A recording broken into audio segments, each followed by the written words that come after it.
La palabra era sinvergüenza. No fue susurrada. Fue escupida, con la fuerza de un desprecio que se venía acumulando durante años, quizás una vida entera. Yo estaba sentada en el sofá de terciopelo gastado de la sala de mi hijo, Mateo, el mismo sofá donde lo acuné cuando era bebé, donde le conté historias de nahuales y de la Llorona para que se durmiera. Mis manos, arrugadas y manchadas por la edad y el trabajo con los telares, temblaban sobre mi regazo. El aire en la sala parecía denso, pesado como el aire antes de una tormenta de verano en Oaxaca. Carmen, mi nuera, estaba de pie frente a mí. Su postura era rígida, los brazos cruzados sobre el pecho como una armadura. Sus ojos oscuros, que un día creí que tenían el brillo de las noches de luna llena, ahora eran solo 2 trozos de obsidiana, fríos e impenetrables. Mateo estaba a su lado, con el rostro pálido, dividido entre la lealtad a su esposa y el amor por su madre. Miraba al suelo, a las paredes, a cualquier lugar que no fueran mis ojos. ¿Oíste lo que dije, Consuelo?, repitió Carmen, la voz más alta ahora cortando el silencio. Una sinvergüenza. Eso es lo que eres. A los 66 años. 66. ¿Qué va a decir la gente? ¿Qué van a pensar nuestros hijos? ¿No pensaste en tu familia? ¿En tu dignidad? Cada pregunta era una nueva puñalada. Dignidad. La palabra resonó en mi cabeza. Pasé la vida entera construyendo mi dignidad ladrillo a ladrillo. Viuda desde hacía más de 10 años, viviendo de forma modesta, respetada en nuestra pequeña comunidad. Yo era doña Consuelo, la señora de los bordados, la que siempre llevaba flores al altar de Santo Domingo de Guzmán. Ahora, en esa sala, yo era solo una vieja que había cometido el pecado de... ¿De qué? ¿De vivir? ¿De sentir? Intenté hablar. Abrí la boca, pero lo que salió fue un sonido débil, un soplo de aire. Las palabras estaban atrapadas en mi garganta, asfixiadas por la humillación. Quería explicar, quería decirles cómo había sucedido todo, despacio, de forma inesperada. Quería hablar de la soledad, de cómo el corazón no envejece junto con el cuerpo. Quería hablar de Santiago, de su amabilidad, de su respeto. Pero Carmen no quería oír. Estaba inmersa en su propia furia, en su propia vergüenza. Traer esa desgracia a nuestra familia, continuó, gesticulando en dirección a mi vientre, todavía poco abultado bajo mi huipil tradicional. Es repugnante. Una abuela, embarazada. Es una broma de mal gusto. Dios mío, ¿qué he hecho para merecer esto? Se volvió hacia Mateo, los ojos chispeantes. ¿Vas a permitir esto, Mateo? ¿Vas a dejar que tu madre convierta a nuestra familia en un circo? Mateo finalmente levantó la mirada. Había dolor en sus ojos, una confusión profunda. Él me amaba, yo lo sabía, pero también amaba a su esposa y la vida que habían construido juntos. Estaba acorralado. Carmen, por favor, comenzó, la voz ronca. Hablemos con calma. ¿Calma? No hay calma para esto, gritó. No voy a ser parte de esta locura. Si esa cosa nace, no quiero que mis hijos se acerquen. No quiero que esa suciedad los salpique. Suciedad, cosa. Las palabras me golpearon con la fuerza de un golpe físico. Sentí las lágrimas calientes corriendo por mi rostro, trazando nuevos surcos en la piel marcada por el tiempo. Me levanté, con el cuerpo tembloroso, apoyándome en la mesita de centro para no caer. El mundo giraba. El olor del café que Carmen acababa de pasar me daba náuseas. Miré a mi hijo, mi único hijo varón, y vi el momento exacto en que se quebró. No me defendió, no le dijo a su esposa que se callara. Solo se quedó allí, paralizado por la tormenta que ella había creado. Y en ese silencio, en ese vacío de valentía, entendí que estaba sola. Sin decir una palabra, me di la vuelta y caminé hacia la puerta. Cada paso era un esfuerzo monumental. El sonido de mis propios sollozos era lo único que oía. Al abrir la puerta, la luz fuerte del sol de la tarde me cegó por un instante. Respiré hondo el aire cálido, tratando de encontrar un poco de fuerza para llegar a casa. Antes de salir, miré una última vez hacia atrás. Carmen seguía allí, el rostro contraído en una máscara de asco. Mateo tenía el rostro entre las manos. En ese momento, en el umbral de la casa de mi hijo, yo ya no era madre, ya no era abuela. Yo era una vergüenza, una aberración, y llevaba en mi vientre un secreto que, sin que nadie lo supiera, tenía el poder de destruir o de reconstruir todo lo que ellos creían saber sobre el honor, la familia y, sobre todo, sobre ellos mismos. Lo que Carmen no sabía era que la vergüenza que sentía no era mía. Ella solo aún no tenía un rostro para reconocerla, pero lo tendría. Vaya que sí lo tendría. Mi nombre es Consuelo Vargas. Nací y crecí aquí, en esta tierra ocre y generosa de Oaxaca, donde el olor a maíz y copal se mezcla en el aire de la mañana. Mi vida nunca fue una novela, ni siquiera un cuento. Fue un poema simple, con versos repetidos, escrito con la tinta del trabajo y la resignación. Fui hija de campesinos que me enseñaron más sobre los ciclos de la luna y la cosecha que sobre las letras del alfabeto. Aprendí a leer y a escribir tardíamente, con la ayuda de un padre bondadoso, pero mi verdadero lenguaje siempre fueron los hilos, las agujas, los colores que danzaban bajo mis dedos. Me casé con Ricardo a los 18 años. Era un hombre bueno, fuerte, de pocas palabras, pero de un abrazo que lo decía todo. Juntos, construimos una vida. Levantamos una casa simple de adobe, con un patio lleno de bugambillas y un pequeño gallinero en el fondo. Tuvimos 3 hijos. La mayor, Isabela, vive hoy en el norte, casada y con sus propios hijos, una distancia que el corazón siente más de lo que el mapa muestra.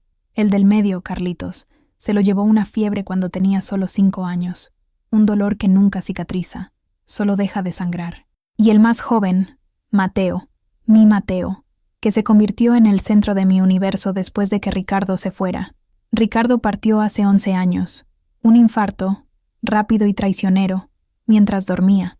Recuerdo despertarme con el silencio a mi lado, un silencio más profundo y más frío que cualquier noche de invierno. Ese día, una parte de mí fue enterrada con él. Los años que siguieron fueron una larga y monótona procesión de días iguales.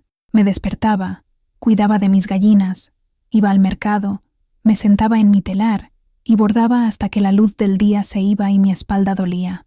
Mis bordados, con los diseños tradicionales de nuestra región, eran mi única fuente de ingresos además de la pequeña pensión de Ricardo. Eran también mi única forma de expresión, el único lugar donde todavía podía derramar colores y vida. La soledad, sin embargo, es una planta terca. Echa raíces en los espacios vacíos, crece en las horas silenciosas de la noche y florece en la ausencia de un toque, de una conversación banal al final del día. Mis nietos, Lucas y Sofía, eran mi alegría, pero los veía solo los fines de semana, y siempre bajo la mirada vigilante de Carmen. A ella nunca le caí bien. Yo no era lo suficientemente sofisticada para ella, que venía de una familia con más posesiones en la ciudad. Yo era la suegra del campo, con las manos callosas y el olor a tierra. Me toleraba, pero nunca me aceptó. Mis días estaban llenos de rituales, la misa los domingos, la conversación con las otras viudas en la plaza, la taza de chocolate caliente antes de dormir. Ya no esperaba nada más de la vida. El amor, la pasión, el compañerismo. Todo eso eran capítulos de un libro que ya había cerrado y guardado en un estante polvoriento de la memoria. Yo era una abuela, una matriarca, un retrato en la pared. Y eso era lo que todos, incluyéndome a mí, esperaban que siguiera siendo. Una figura respetable, silenciosa y, sobre todo, inofensiva. Vivía en una casita en el barrio de Jalatlaco, con sus calles de piedra y paredes coloridas. Es un barrio antiguo, donde todos se conocen, donde las noticias viajan más rápido que el viento. Mi casa era mi santuario. Las paredes blancas estaban decoradas con mis mejores bordados. En la sala, un retrato antiguo de Ricardo, sonriendo, parecía vigilarme. Yo hablaba con él todas las noches. Le contaba sobre mi día, sobre las ventas en el mercado, sobre cuánto lo extrañaba. Él nunca respondía, claro, pero en el silencio yo encontraba algo de consuelo. No era una mujer infeliz, era una mujer que se había acostumbrado a la ausencia. Había aceptado mi papel, mi lugar en el mundo. Pero la vida, a veces, tiene un sentido del humor irónico. Cuando crees que ya has escrito el último capítulo, viene y te entrega una página en blanco, una pluma y una sonrisa misteriosa, como diciendo, creías que habías terminado, apenas has comenzado. Y esa página en blanco, para mí, tenía un nombre, Santiago. Y estaba a punto de entrar en mi vida y garabatear todos mis planes de un final tranquilo. El cambio comenzó de forma sutil, con una invitación de Elena, mi amiga de toda la vida. Elena era una mujer llena de vida, que se negaba a dejar que la edad definiera sus días. Consuelo, tienes que salir de esta casa, me dijo un día, mientras tomábamos un atole en el mercado. Hay un grupo de danza folclórica para la tercera edad en Tlacolula. Es todos los jueves. ¿Vamos? Dicen que bailar rejuvenece el alma. Mi primera reacción fue reír. ¿Yo? ¿Bailar? Mis caderas me dolían. Mis piernas ya no tenían la agilidad de antes. Elena, soy una vieja. Mi tiempo de bailar ya pasó. ¡Tonterías!, replicó, con su energía contagiosa. Viejo es el prejuicio. Mientras el corazón late, el cuerpo puede bailar. Vamos, solo una vez. Si no te gusta, nunca más toco el tema. A regañadientes, acepté. El jueves siguiente, tomamos el autobús a Tlacolula.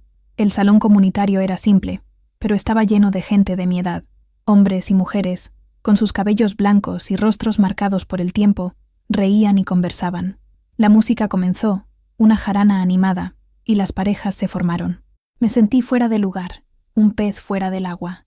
Me quedé sentada en un rincón, observando. Fue entonces cuando él se acercó. Era un hombre alto, un poco encorvado por los años, con cabellos plateados y ojos amables que parecían cargar una tristeza familiar. Llevaba un sombrero simple y una camisa de algodón blanco. «Buenas tardes, señora», dijo, la voz calmada y respetuosa. «¿Le gustaría bailar? Prometo no pisarle el pie». Me sonrojé, como una adolescente. Yo no bailo desde hace muchos años, señor. Creo que ya no sé cómo». Él sonrió, una sonrisa que iluminó su rostro. «El baile es como andar en bicicleta. El cuerpo recuerda. Mi nombre es Santiago. ¿Y el suyo?» «Consuelo. Es un placer, Consuelo. Solo un baile. La música es lenta». No sé por qué acepté. Quizás fue la amabilidad en sus ojos, o quizás una parte de mí que creía dormida despertó con la música. Me condujo al centro del salón. Su mano era firme, pero delicada, en mi espalda. Sus dedos envolvieron los míos con un calor que me sorprendió. Y bailamos. Fue torpe al principio. Estaba rígida, con miedo de equivocar los pasos, pero Santiago era paciente. Me guiaba con seguridad, susurrando, izquierda, ahora derecha, un giro, y poco a poco, mi cuerpo comenzó a relajarse. La música nos envolvió. Cerré los ojos por un momento y me dejé llevar. No era el baile frenético de la juventud, sino algo más contenido, más profundo. Era una conversación sin palabras, un reconocimiento mutuo de dos almas que conocían la pérdida y la soledad. Cuando la música terminó, me acompañó de vuelta a mi silla. «Gracias, Consuelo. Baila usted muy bien». «Usted es muy amable», respondí, todavía sin aliento. A partir de ese jueves, empecé a esperar con ansias las clases de baile. Santiago y yo nos convertimos en pareja fija. Cada semana, descubríamos un poco más sobre el otro. Él también era viudo. Había perdido a su esposa por una enfermedad larga y dolorosa hacía 5 años. Tenía 2 hijos que vivían lejos, en la Ciudad de México. Era carpintero jubilado y, al igual que yo, buscaba una forma de llenar los días. Nuestras conversaciones se extendieron más allá del salón de baile. Después de las clases, caminábamos hasta la plaza y compartíamos un helado, hablando sobre el pasado, sobre los hijos, sobre las pequeñas alegrías y tristezas del presente. Con Santiago, no necesitaba fingir. Él entendía el silencio, la nostalgia, el peso de la memoria. No me veía como una reliquia, sino como una mujer con historias, con sentimientos, con deseos. Nuestra relación floreció lentamente, como las orquídeas que él cultivaba en su pequeño patio. No había prisa, no había pasión avasalladora. Había, en cambio, un cariño creciente, un respeto profundo y una complicidad que no sentía desde que Ricardo vivía. Un día, mientras caminábamos, me tomó de la mano. Fue un gesto simple, pero que hizo que mi corazón se acelerara. Nuestras manos arrugadas se entrelazaron y pareció lo más natural del mundo.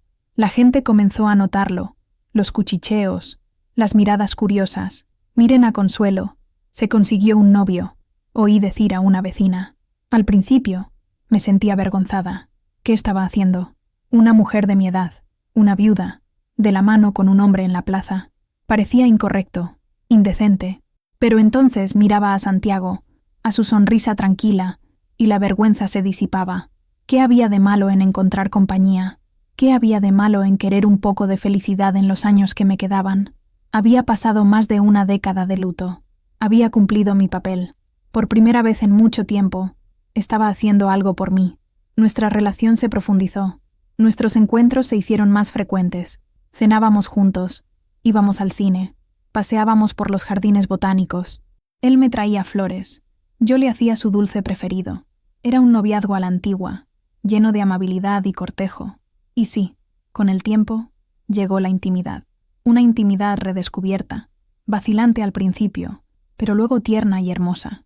Era la unión de dos cuerpos que ya no eran jóvenes, pero que aún sabían sentir, que aún anhelaban calor y afecto. Estaba feliz, genuinamente feliz. Me sentía viva de una forma que no sentía desde hacía años. Lo que no sabía era que esa felicidad, esa pequeña y tardía primavera, estaba a punto de traer consigo la tormenta más grande e inesperada de mi vida. Comenzó con un cansancio que nunca antes había sentido, una fatiga que se instalaba en mis huesos y no se iba, sin importar cuántas horas durmiera. Luego vinieron las náuseas matutinas, una oleada de mareo que me tomaba por sorpresa mientras alimentaba a las gallinas. Al principio, lo atribuí todo a la edad. Son los 66 años, Consuelo, me decía a mí misma. El cuerpo empieza a quejarse. Se lo comenté a Elena. Debe ser la presión alta de nuevo, dijo, con la certeza de quien ya lo ha visto todo. O quizás algo que comiste. Ten cuidado con los quesos del mercado. Pero los síntomas persistían y se intensificaban. Mis pechos se volvieron sensibles, y ciertos olores, como el del café o la cebolla frita, se hicieron insoportables. Empecé a preocuparme. Pensé en todo tipo de enfermedades. Cáncer, un problema en el estómago, algo grave. El miedo comenzó a instalarse en mi corazón como una niebla fría. La idea, la posibilidad absurda, nunca cruzó por mi mente. Era simplemente imposible. ¿Una mujer a mi edad? La naturaleza ya me había cerrado esa puerta hacía mucho tiempo. La menopausia había llegado hacía más de 15 años. Era un hecho biológico, una certeza incuestionable. Un día, mientras estaba en el mercado, sentí un mareo tan fuerte que tuve que apoyarme en el puesto de frutas de doña Flora. Ella me miró con preocupación. «Consuelo, estás pálida como la cera. Siéntate aquí, bebe un poco de agua».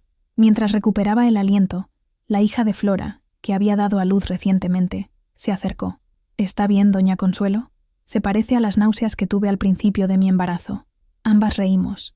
La idea era tan cómica, tan fuera de la realidad, que solo podía ser una broma. Pero esa noche, acostada en la cama, la semilla de la duda fue plantada. Una duda minúscula, ilógica, pero terca. Recordé historias que contaba mi abuela, de milagros, de casos inexplicables. Sacudí la cabeza intentando alejar los pensamientos absurdos. «Te estás volviendo loca, Consuelo». Pero la duda no me dejó. Al día siguiente, con el corazón latiendo descontroladamente, hice algo que nunca imaginé volver a hacer en mi vida. Fui a la farmacia y, con la voz baja y el rostro ardiendo, pedí una prueba de embarazo. El joven farmacéutico me miró de forma extraña, pero no dijo nada. Volví a casa corriendo, escondiendo la pequeña caja en mi bolso como si fuera contrabando. En el baño, con las manos temblorosas, seguí las instrucciones. Fueron los 3 minutos más largos de mi vida. Miraba el pequeño dispositivo de plástico sobre el lavabo, rezando para que fuera un error, una equivocación, un delirio de mi cabeza. Le rezaba a la Virgen de Juquila, a todos los santos que conocía. Por favor, que sea solo mi edad. Entonces, las líneas aparecieron. 2, nítidas, inconfundibles. No grité, no lloré. Simplemente me quedé allí, paralizada, mirando la prueba de mi locura. El suelo pareció abrirse bajo mis pies.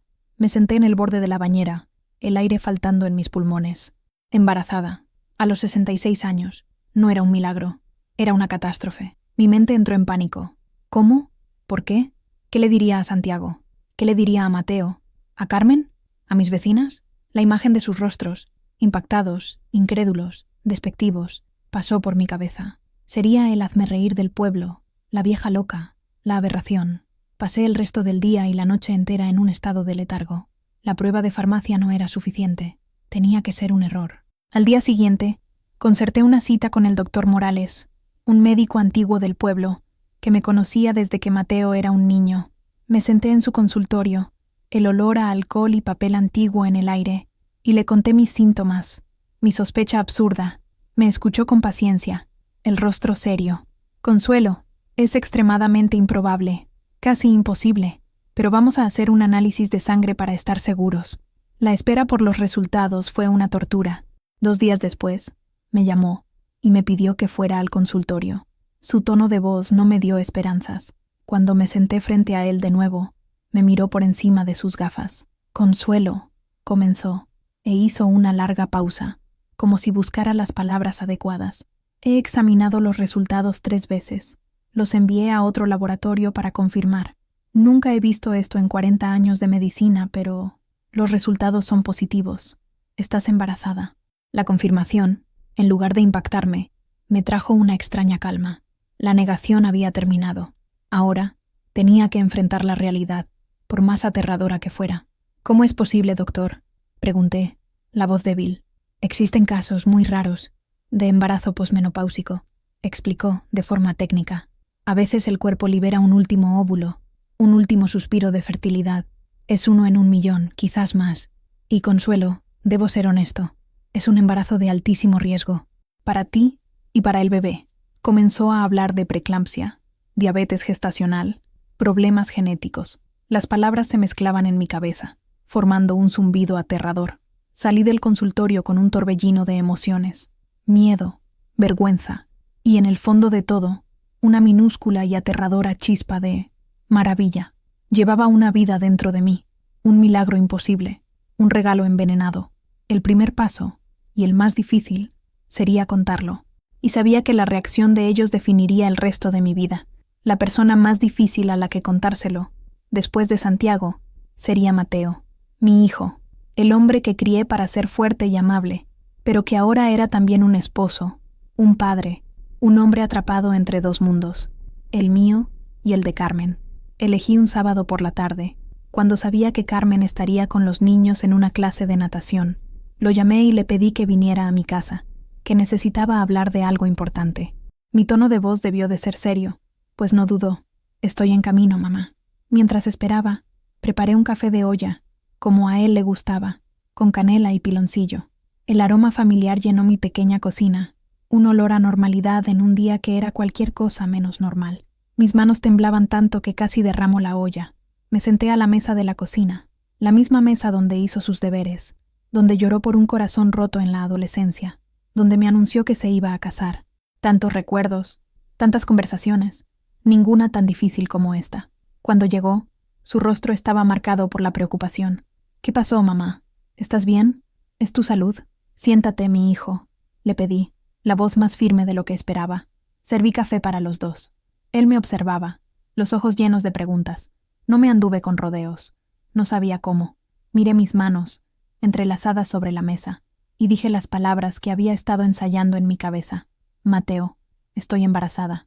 El silencio que siguió fue absoluto, tan profundo que podía oír el zumbido del viejo refrigerador, el canto lejano de un gallo. Mateo se quedó inmóvil, su taza de café a medio camino de la boca.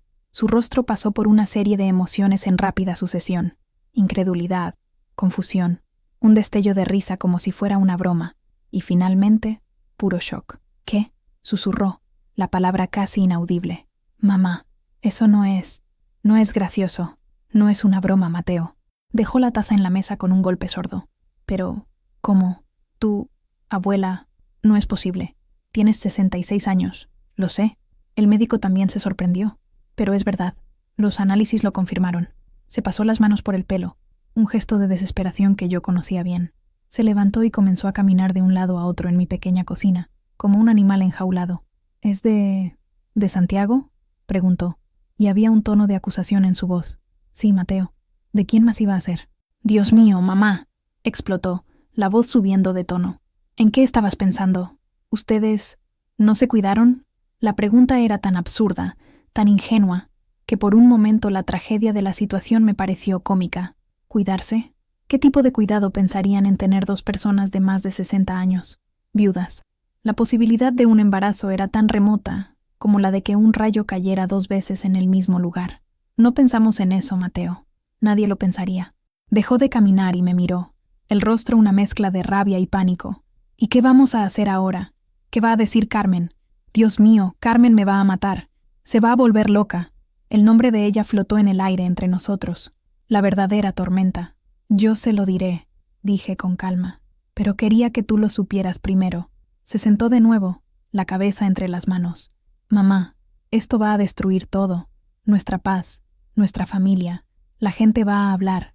Se van a reír de ti, de nosotros. Me levanté y puse la mano en su hombro. Lo sé, mi hijo. ¿Crees que no lo sé? ¿Crees que no tengo miedo? Estoy aterrorizada. Pero sucedió, Y te necesito. Necesito tu apoyo. Levantó el rostro. Había lágrimas en sus ojos. Vi en él no al hombre de 40 años, sino al niño que corría hacia mí cuando se lastimaba. No sé qué hacer, mamá. Te amo, pero esto es demasiado. No te estoy pidiendo que resuelvas nada, le dije con la voz entrecortada. Te estoy pidiendo que estés a mi lado, que no me abandones. No respondió. Solo se quedó allí, mirándome, el peso del mundo sobre sus hombros. Veía la batalla que se libraba dentro de él, el amor por mí contra el miedo a Carmen, el miedo al escándalo, el miedo a que su vida se pusiera patas arriba. Cuando finalmente habló, su voz era un susurro derrotado. Necesito pensar. Necesito hablar con Carmen. Pero, por favor, mamá, prométeme que te vas a cuidar. El médico dijo que es peligroso, ¿no? Sí, asintió, tragando saliva. Ok. Yo me voy a casa. Voy a hablar con ella. Encontraremos una solución. Pero vi en sus ojos que no lo creía. Se levantó, me dio un abrazo rápido y torpe, y se fue. Me quedé sola en la cocina, el café intacto sobre la mesa. Su reacción, aunque dolorosa, no había sido de rechazo total. Había miedo, pero también había amor. Era un hilo de esperanza. No sabía, sin embargo, que ese hilo estaba a punto de ser puesto a prueba por la furia de Carmen, y sospechaba que no sería lo suficientemente fuerte para aguantar. La conversación en su casa ocurriría esa noche, y el veredicto sobre mi futuro en la familia sería sellado. Pasaron 2 días, 2 días de un silencio pesado, que parecía un presagio. No salí de casa. Me quedé en mi telar, pero mis dedos no obedecían.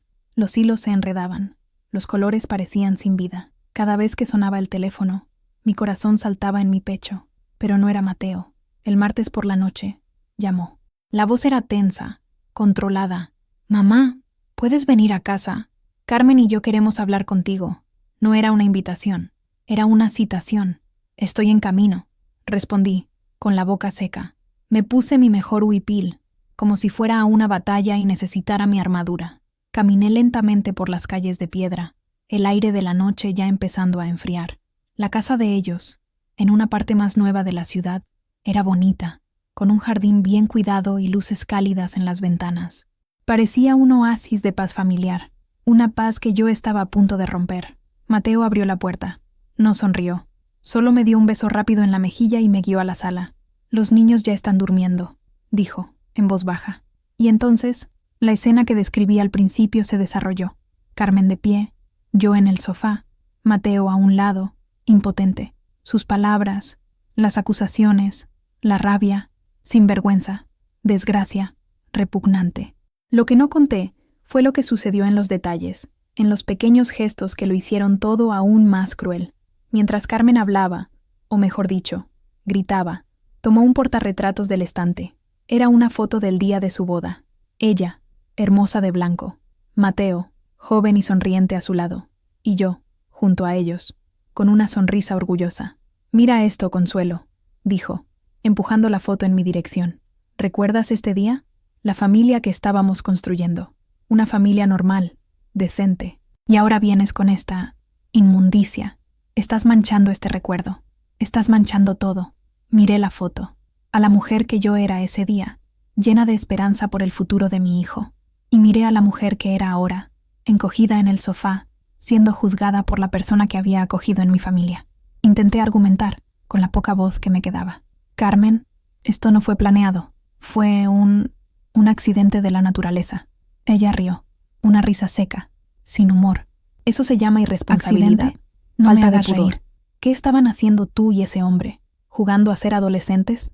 La mención a Santiago me dio una pizca de fuerza. Su nombre es Santiago, y es un hombre bueno y respetuoso, mucho más de lo que tú estás siendo ahora. La respuesta la enfureció aún más. Su rostro se puso rojo. No te atrevas a hablarme de respeto. Perdiste todo el derecho. Siento vergüenza. Vergüenza de tener que decir a la gente que la abuela de mis hijos está embarazada. Es una humillación. Se volvió hacia Mateo, que continuaba en silencio, el rostro un mapa de agonía. ¿Y tú? ¿Vas a quedarte ahí parado sin decir nada? ¿Vas a dejar que me hable así en nuestra propia casa? Mateo finalmente se movió. Dio un paso adelante, pero no en mi dirección. Fue hacia Carmen y le puso la mano en el brazo. Cariño, por favor, cálmate. Gritar no va a resolver nada. Ese gesto, ese simple gesto de elegir su lado, fue lo que me rompió por dentro.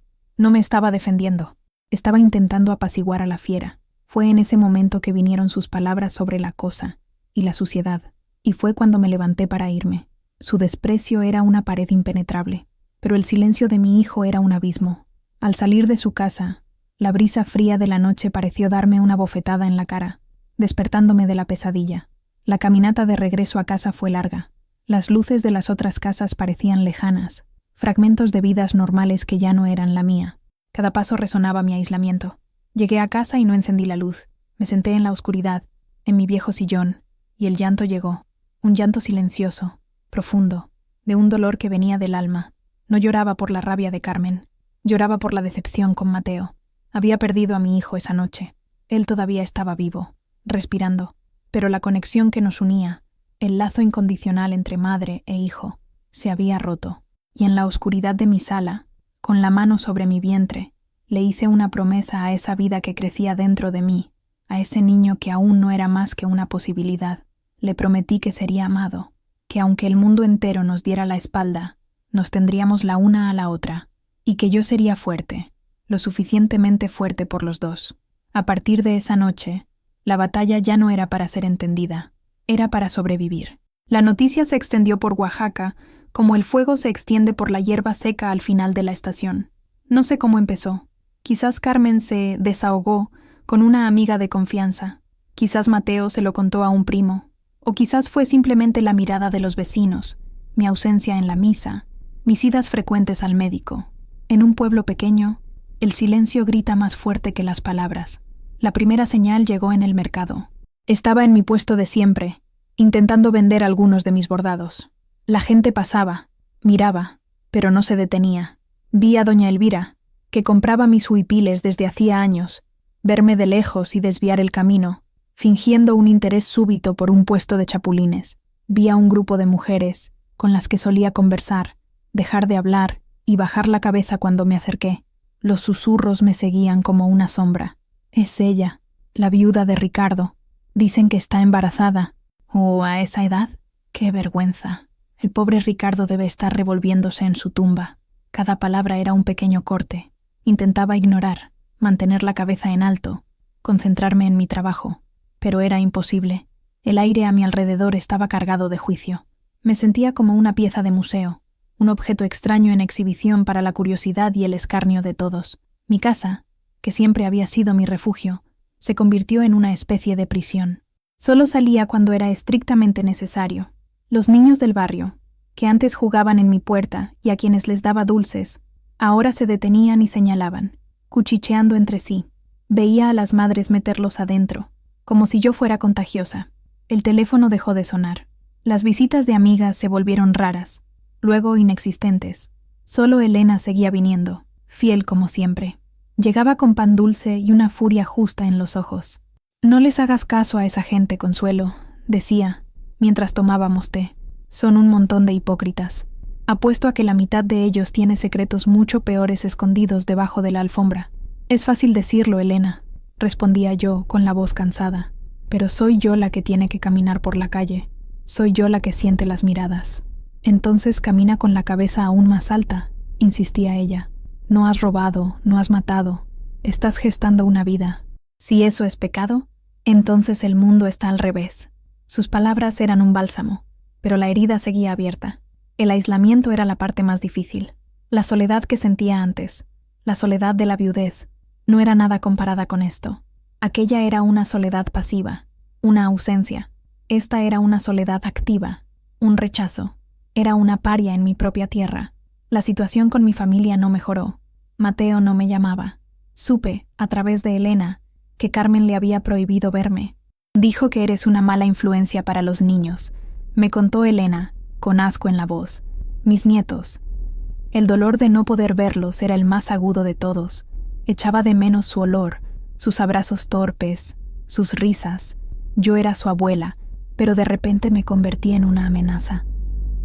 Una tarde, me armé de valor y fui a su escuela a la hora de la salida, solo para verlos de lejos. Me quedé al otro lado de la calle, escondida detrás de un árbol. Vi a Sofía, con sus trenzas, y a Lucas, con su mochila del hombre araña. Salieron corriendo, riendo. Carmen los estaba esperando. Me vio, Nuestras miradas se cruzaron por un instante. Su mirada era de puro hielo. Agarró las manos de los niños con fuerza y los apresuró hacia el coche, sin siquiera un saludo. Lucas miró hacia atrás y me vio. Me saludó con la mano, un pequeño gesto furtivo, antes de que Carmen lo empujara dentro del coche. Ese pequeño saludo me dio fuerzas para el resto de la semana, pero también me partió el corazón en 1000 pedazos. El peor momento fue en la iglesia. Decidí que no me iba a esconder. El domingo siguiente, fui a misa en la parroquia de Santo Domingo, como siempre lo hacía. El zumbido de conversaciones se detuvo en el preciso momento en que entré. Sentí decenas de ojos sobre mí. Nadie se sentó en la banca cerca de mí. Me quedé allí, sola, en una isla de madera vacía. Durante el sermón, el padre habló sobre el pecado, sobre la tentación y sobre la importancia de la decencia y la moral. No me miró, pero sentí que cada palabra estaba dirigida a mí. A la hora de la paz, nadie se volvió para saludarme. En la comunión, cuando me arrodillé en el altar, sentí el peso del silencio de la congregación. Fue la misa más larga de mi vida. Salí antes del final, incapaz de soportar más. Ese día, hasta Dios parecía haberme dado la espalda. Volví a casa y lloré. Lloré por mi fe sacudida, por mi comunidad perdida, por mi familia rota. Y en medio de mi desesperación, una nueva resolución comenzó a formarse. Si todos ellos me veían como una pecadora, como una paria, entonces que así fuera. No necesitaba su aprobación. Solo me necesitaba a mí misma, a Elena, a Santiago y al pequeño ser que crecía dentro de mí. El mundo podía derrumbarse a mi alrededor, pero yo construiría un nuevo mundo para nosotros dos. Un mundo pequeño, pero lleno de amor. Un mundo que ellos nunca podrían tocar. En medio de toda esta tormenta, Santiago era mi ancla. Retrasé contárselo por algunos días después de la confirmación del médico. El miedo a su reacción era paralizante. ¿Y si él también me rechazaba? ¿Y si me acusaba? ¿Me abandonaba? No lo soportaría. Finalmente, me armé de valor. Lo invité a venir a mi casa. Cuando llegó, sonriendo como siempre, trayéndome una flor de su jardín, mi corazón se partió. Estaba a punto de destruir la paz que habíamos encontrado. Nos sentamos en la sala. No podía mirarlo a los ojos. Santiago, comencé, la voz temblorosa. Tengo algo que decirte. Algo que no vas a creer. Algo terrible. La preocupación se apoderó de su rostro. Consuelo, ¿qué pasa? ¿Estás enferma? No sé qué es esto, Santiago. Si es una enfermedad o un milagro, pero estoy embarazada. Se quedó en silencio por un largo momento. Me preparé para lo peor, para la rabia. En cambio, para la negación. Extendió su mano y cubrió la mía con la suya. Su mano era cálida y firme. ¿Embarazada? Repitió, la voz baja, llena de asombro. Vaya, Consuelo. ¿Cómo? Le conté todo. El cansancio, las náuseas, la prueba de farmacia, la visita al doctor Morales, los riesgos. Hablé sin parar, las palabras saliendo atropelladas, derramando todo mi miedo y vergüenza. Cuando terminé, las lágrimas corrían por mi rostro. No dijo nada. Solo se levantó, se acercó a mi sillón, se arrodilló frente a mí y secó mis lágrimas con su pulgar. Me miró profundamente a los ojos, y lo que vi allí no fue juicio, fue asombro, preocupación y una ternura infinita. Entonces, vamos a tener un bebé, dijo, finalmente, y una sonrisa incrédula, casi maravillada, se extendió por su rostro. No podía creer lo que estaba oyendo. ¿No estás enojado? ¿Asustado? Claro que estoy asustado, rió, una risa suave. Estoy aterrorizado. Ya tengo nietos en la universidad, pero ¿enojado? No. ¿Cómo podría enojarme con un milagro? Y eso es lo que es, Consuelo, un milagro. Se sentó en el brazo de mi sillón y me abrazó. Me permití derrumbarme en sus brazos, sollozando contra su pecho. Él solo me sostuvo, acariciando mi cabello, susurrando palabras de consuelo. Vamos a pasar por esto juntos, dijo. Estoy contigo. No importa lo que pase, no importa lo que diga la gente, no me iré a ninguna parte. Y cumplió su palabra. En los días y semanas que siguieron, mientras el mundo me daba la espalda, Santiago se convirtió en mi fortaleza. Cuando le conté la reacción de Carmen y Mateo, vi una furia fría en sus ojos amables, una furia protectora. No te merecen, dijo, la voz dura. No merecen tu amor. Empezó a venir a mi casa todos los días. Traía compras del mercado para que yo no tuviera que enfrentar las miradas. Cuidaba mi pequeño jardín, arreglaba el grifo que goteaba, se sentaba a mi lado mientras yo bordaba, leyendo el periódico en voz alta. Su presencia constante era un escudo contra la maldad del mundo exterior. Una noche, mientras cenábamos, tomó mi mano sobre la mesa. «Consuelo», dijo, serio, «cásate conmigo». Me quedé sin palabras. «Santiago, no necesitamos». «Sé que no lo necesitamos», me interrumpió, «pero quiero hacerlo. Quiero darle un nombre a este niño. Quiero que el mundo sepa que él o ella tiene un padre, que no es fruto de la vergüenza, sino del amor. Quiero cuidar de ti, oficialmente. Déjame cuidar de ustedes».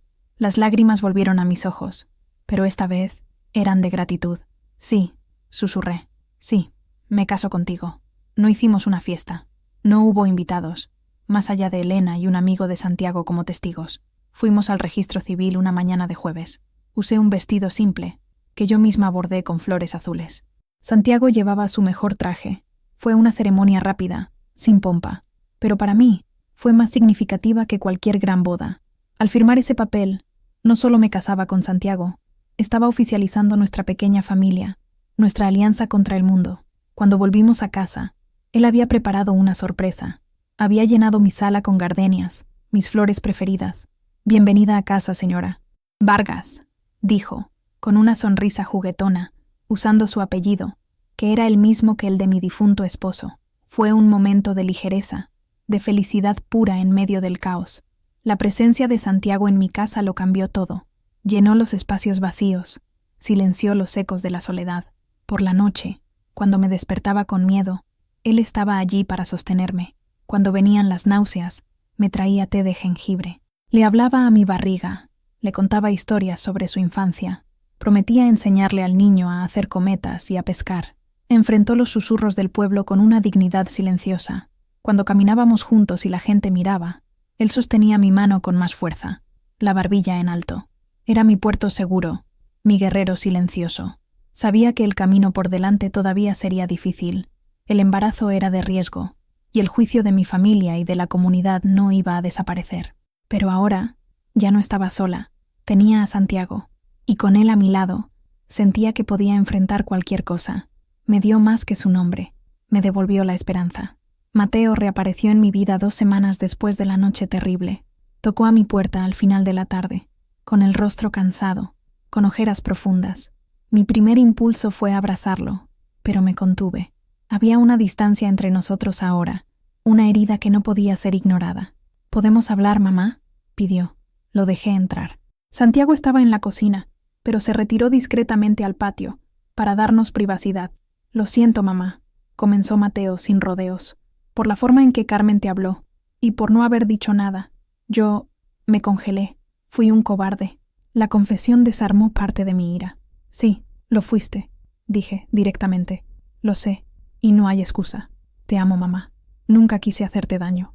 Pero lo hiciste, Mateo. Tu silencio me dolió más que todos sus gritos». Asintió, los ojos llorosos. «Lo sé. He estado intentando hablar con ella. Está inflexible. Se siente traicionada, avergonzada. Cree que destruiste la imagen de la familia perfecta que siempre quiso tener». «¿Una imagen?», repliqué. «La familia no es una fotografía, Mateo. Está hecha de personas, con fallas, con problemas. Está hecha de amor y perdón. Cosas que ella parece no entender. Estoy tratando de que lo entienda», dijo, desesperado. «Por eso estoy aquí. Tuve una idea. Quiero que tú y Santiago vengan a cenar a casa el sábado, nosotros 4, para hablar con calma, como adultos, para intentar arreglar las cosas».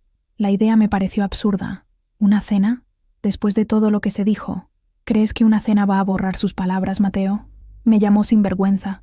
Llamó a mi hijo cosa. «Lo sé, mamá, lo sé, y se va a disculpar», prometió, aunque no sonaba muy convincente. «Por favor, hazlo por mí, por tus nietos. No quiero que crezcan sin su abuela». El apelo a mis nietos fue lo que me afectó. La nostalgia que sentía por ellos era un dolor físico. En contra de mi buen juicio, en contra de mi orgullo herido, acepté. Le conté a Santiago, que se mostró escéptico. «¿Estás segura, mi amor? No quiero que te vuelvan a lastimar». «Tengo que intentarlo», le dije. «Por Mateo, por los niños». El sábado por la noche fuimos. Santiago sostenía mi mano con fuerza mientras nos acercábamos a la casa. Me sentía como si estuviera caminando hacia la horca. Carmen nos recibió en la puerta. No sonrió. Su rostro era una máscara de cortesía forzada. «Buenas noches», Pasen. El ambiente en el comedor era glacial. Carmen sirvió la comida en silencio. La comida, que normalmente era deliciosa, no tenía sabor. Mateo intentaba desesperadamente llenar el silencio con conversaciones banales sobre el tiempo, sobre el trabajo. Santiago respondía de forma educada, pero corta. Apenas podía tragar. Finalmente, después del plato principal, Mateo se aclaró la garganta.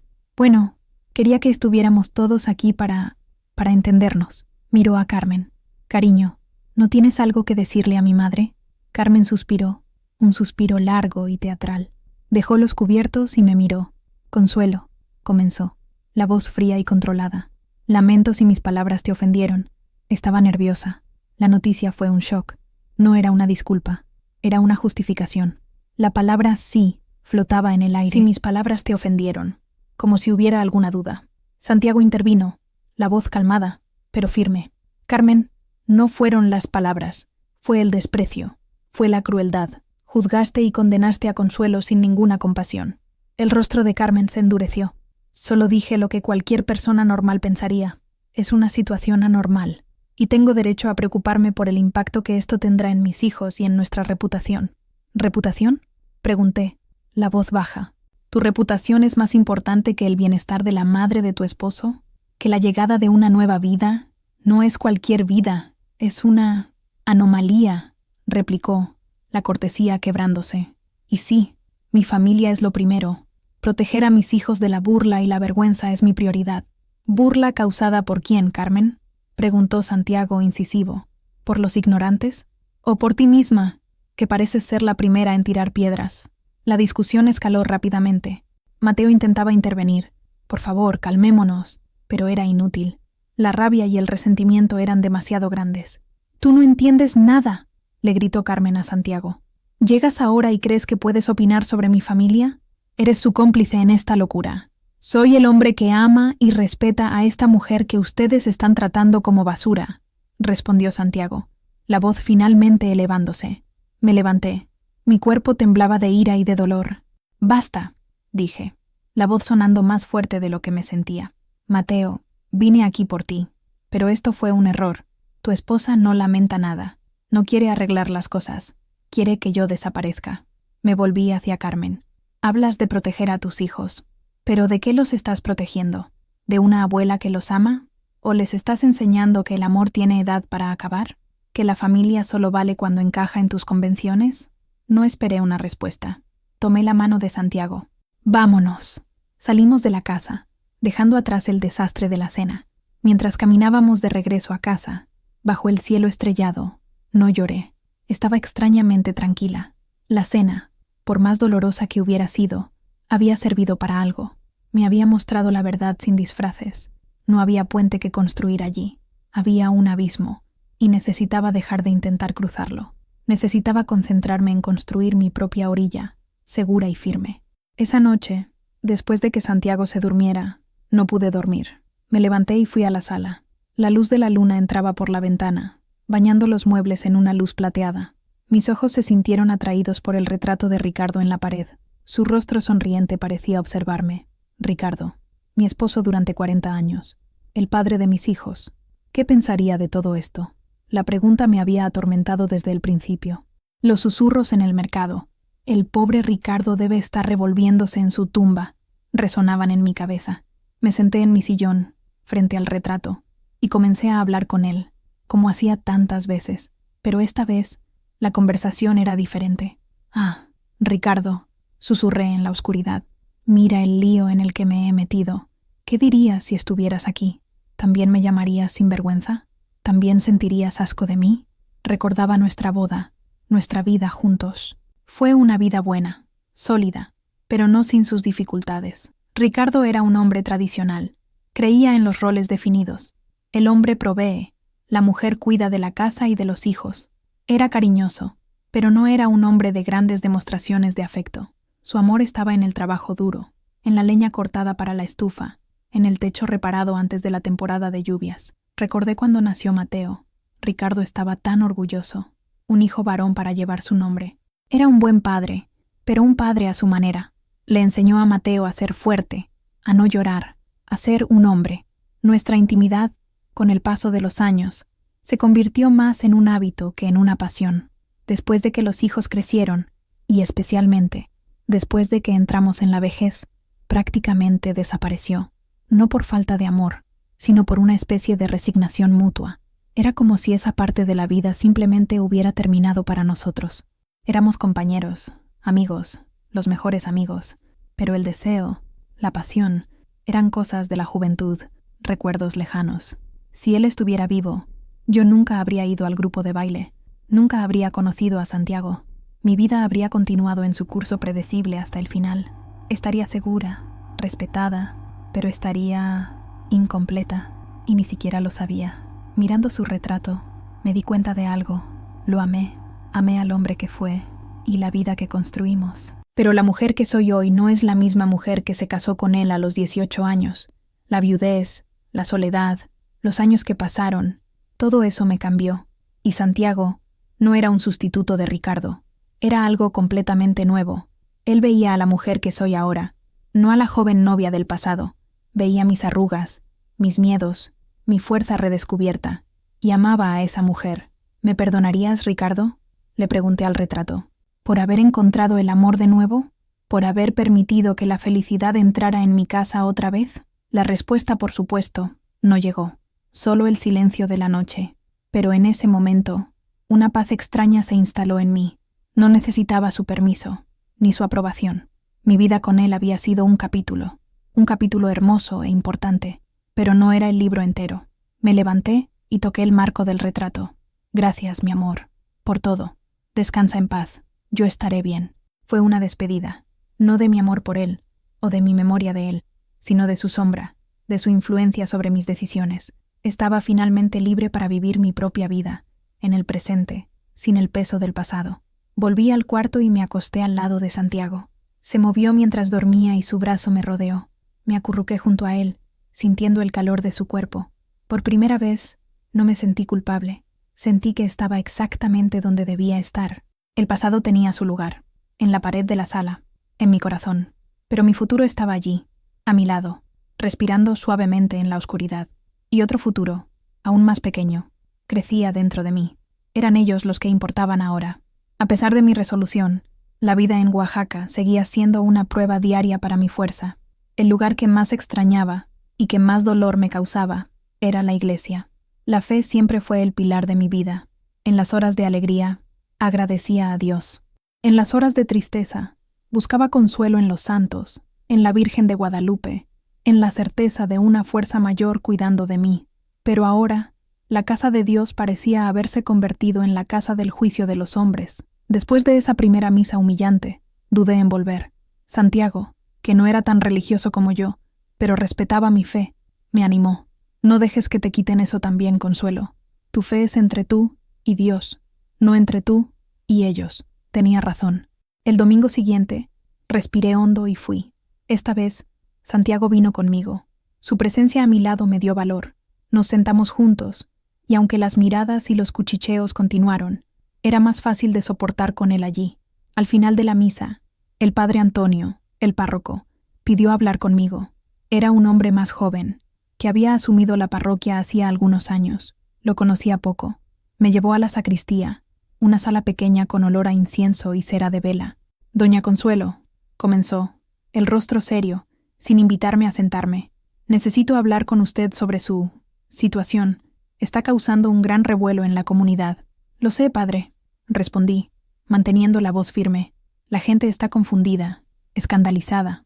Una mujer de su edad, una viuda respetada. Es difícil para ellos entenderlo. Y para ser honesto, es difícil para la Iglesia aceptarlo». «¿Aceptar qué, padre? ¿Una vida? ¿Un regalo de Dios?» «Algunos dirían que es una prueba, no un regalo», dijo, la voz fría. «Usted ha vivido en pecado, fuera del sacramento del matrimonio». La acusación me golpeó como un puñetazo. «Me casé con Santiago, padre, hace algunas semanas», pareció sorprendido. «Ah, eso cambia un poco las cosas. Pero el acto de la concepción ocurrió fuera del matrimonio, y la naturaleza de este embarazo es, como mínimo, inusual, casi antinatural. La palabra quedó suspendida en el aire. Miré a ese hombre, tan joven, tan lleno de certezas sacadas de libros, y sentí una oleada de indignación. Padre, con todo respeto, usted habla de Dios, pero parece que solo conoce al Dios del castigo, al Dios de las reglas. Mi Dios es el Dios de los milagros, el Dios que permitió que Isabel engendrara un hijo en la vejez, el Dios que perdonó a María Magdalena. Mi conciencia está en paz, y si su comunidad está escandalizada, con una demostración del poder de Dios, quizás el problema no esté conmigo, sino con la fe pequeña de ellos. Se quedó sorprendido por mi osadía. Sus labios se apretaron en una línea fina.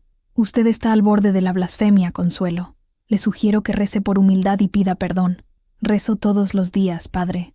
Rezo por fuerza, por salud para mi hijo y por compasión en este mundo. Y pido perdón por mis pecados, como todos nosotros. Pero no voy a pedir perdón por amar, ni por llevar esta vida que Dios, y no usted, me ha dado.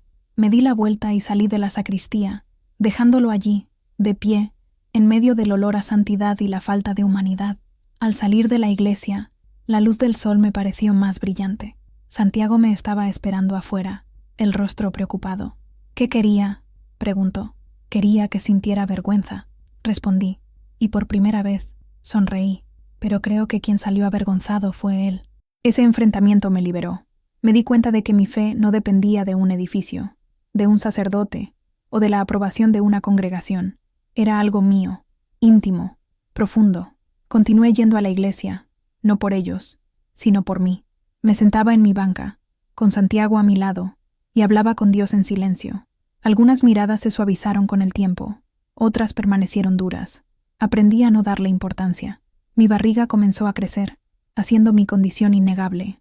La hinchazón visible bajo mis huipiles era una declaración silenciosa. Era una mujer de 66 años, embarazada, casada de nuevo, y no iba a esconderme. El juicio continuaba, pero el peso de él sobre mis hombros disminuía cada día. Estaba construyendo mi propia armadura, hecha no de acero, sino de aceptación y de un amor terco por esta vida inesperada que me había sido confiada. En medio del aislamiento, había un pequeño grupo de mujeres que nunca me abandonó, las bordadoras. Eran mujeres como yo, que pasaban los días inclinadas sobre telares, transformando hilos de colores en arte. Nuestro oficio nos unía, una hermandad tejida con hilos y agujas. Nos reuníamos una vez por semana en casa de una de ellas, para trabajar juntas, intercambiar patrones, chismear y apoyarnos. Después de que la noticia de mi embarazo se extendiera, temí que incluso ese círculo se cerrara para mí. En la primera reunión después del escándalo, entré en casa de Elena, donde nos reuníamos esa semana, con el corazón encogido. La sala estaba llena, unas 10 mujeres, todas mayores, sentadas en sillas bajas, con sus telares en el regazo. La conversación se detuvo cuando entré. Por un instante, el silencio tenso me recordó al de la iglesia. Pero entonces, Elena se levantó y me abrazó con fuerza. «Bienvenida, Consuelo. Siéntate aquí, cerca de mí. Te guardé un lugar». Las otras mujeres me miraron. Había curiosidad en sus ojos, pero no maldad. Fue la mayor de ellas, doña Inés, una mujer de casi 80 años con el rostro como un mapa de historias, quien rompió el hielo. «¿Entonces es verdad, Consuelo?», preguntó, la voz ronca. «Dios te ha dado un regalo tardío», asentí, incapaz de hablar. Ella sonrió, una sonrisa que arrugó todo su rostro. «Que la Virgen te proteja. Los niños son siempre una bendición, no importa cuándo lleguen». Y eso fue todo. La tensión se disipó. La conversación se reanudó. Me hicieron preguntas, no con malicia, sino con una preocupación genuina. ¿Cómo me sentía? ¿El médico me estaba cuidando? ¿Necesitaba ayuda con algo? En ese pequeño círculo de mujeres, yo no era un escándalo. Era una de ellas. Ellas entendían el cuerpo de la mujer, sus misterios, sus fuerzas. Habían visto nacimientos, muertes, alegrías y tristezas. Mi historia, aunque inusual, era solo un hilo más en el complejo tapiz de la vida. Elena, como siempre, era mi defensora más feroz. Le dije a doña Elvira en el mercado el otro día. Contó al grupo, mientras trabajaba en un hilo rojo vivo. Le dije, «Deberías avergonzarte de ti misma, dándole la espalda a tu amiga de años. La barriga de Consuelo puede estar grande, pero tu corazón se ha vuelto pequeño». Las otras mujeres rieron y asintieron. Me contaban quién decía qué, no para lastimarme, sino para alertarme, para protegerme. Formaron un pequeño ejército a mi alrededor. Esas tardes se convirtieron en mi refugio. Mientras trabajábamos, el sonido rítmico de las agujas y los telares era una meditación. Hablábamos de todo, del precio del maíz, de los dolores de espalda, de los hijos ingratos, de los nietos amados, y hablábamos de mi bebé. Deberías bordar un rebozo especial para él, sugirió doña Inés, con hilos de seda para dar suerte, y con un colibrí, añadió otra, para traer alegría. Me dieron consejos prácticos, recetas de tés para las náuseas, trucos para aliviar la hinchazón de los pies. No tenían el conocimiento técnico de los médicos, pero tenían la sabiduría acumulada de generaciones. Un día, me sentía particularmente triste. Había visto a Lucas y Sofía de lejos de nuevo, y la nostalgia dolía. Me desahogué con ellas. Extraño a mis nietos. Carmen no los deja acercarse a mí. Hubo un silencio indignado. Entonces, doña Inés dejó su trabajo y me miró con sus ojos pequeños y brillantes. A un niño no se le puede negar el amor de una abuela. Eso va en contra de la ley de Dios y de los hombres. Ten paciencia, Consuelo. La verdad tiene una forma de salir a la luz, y el amor siempre encuentra un camino. Sus palabras me consolaron. Allí, sentada entre esas mujeres, rodeada de los colores vibrantes de sus hilos, sentí una fuerza que no venía de mí, sino de nuestra unión. Eran mi tribu. El mundo exterior podía ser cruel y gris, pero dentro de esas paredes había color, había vida, había lealtad. Empecé a trabajar en el rebozo para el bebé, como sugirieron. Elegí los hilos más suaves, los colores más vivos, bordé flores, pájaros, símbolos de protección. Cada puntada era una oración, una promesa. Mientras mis dedos trabajaban, mi mente se calmaba. El bordado era más que un oficio. Era mi terapia, mi forma de poner orden en el caos. Y con cada hilo que tejía, sentía que también estaba tejiendo mi propia resiliencia, mi propio coraje. Con el avance del embarazo, la dinámica con Mateo y Carmen entró en una fase de guerra fría. No hubo más cenas. Mateo me llamaba a veces, a escondidas. Eran conversaciones rápidas, tensas. ¿Cómo estás, mamá? ¿Te estás cuidando? ¿Necesitas algo? Me enviaba dinero, que yo aceptaba a regañadientes, sabiendo que era su forma de intentar aliviar la culpa. Carmen, por otro lado, mantenía una distancia hostil. Si nos cruzábamos en la calle, giraba la cara. Pero fue durante una de esas conversaciones telefónicas con Mateo que algo extraño sucedió. Algo que, en ese momento, no entendí, pero que plantó una semilla incómoda en mi mente. Estaba en el 5º mes de gestación. La barriga ya era prominente, y las molestias eran constantes. Mateo llamó, y pude oír la tensión en su voz. Él y Carmen habían tenido otra pelea por mi causa. Ella no entiende, mamá. Se desahogó, la voz baja y frustrada. Se obsesiona con esto, con el honor de la familia. Intenté explicarle que tú y Santiago están casados, que no hay nada deshonroso en ello. ¿Qué dijo ella? Pregunté. Lo mismo de siempre, pero hoy dijo algo diferente. Dudó. Me gritó. Dijo, tú no sabes lo que es tener el nombre de tu familia manchado por culpa de un hombre sinvergüenza. Mi madre sufrió toda la vida por eso. No voy a dejar que tu madre nos haga lo mismo. Las palabras me dejaron confundida. ¿Qué quiso decir con eso? ¿El nombre de su familia? ¿Su padre? El padre de Carmen, Javier, era una figura misteriosa. Lo conocí brevemente cuando ella y Mateo comenzaron a salir. Era un hombre encantador, guapo, pero con un aire inquieto. Poco tiempo después de su boda, él y la madre de Carmen se separaron de forma turbulenta. Se fue de la ciudad, y por lo que yo sabía, nunca más tuvo contacto con su hija. La madre de Carmen, una mujer amarga y resentida, murió algunos años después. Carmen rara vez hablaba de su padre. Era un tema prohibido, una herida cerrada. No sé, mamá, respondió Mateo cansado. Nunca habla de él. Solo sé que se fue y su madre nunca lo perdonó. Debió de ser una traición, algo así. Pero no entendí la conexión. ¿Nunca te contó toda la historia? Insistí. No, es un muro. Siempre que toco el tema, cambia de conversación o empieza a llorar. Es un fantasma en su vida. Cambiamos de tema, pero esas palabras de Carmen se quedaron conmigo. Un hombre sin vergüenza. El nombre de la familia manchado. Era exactamente el tipo de lenguaje que usaba para describirme.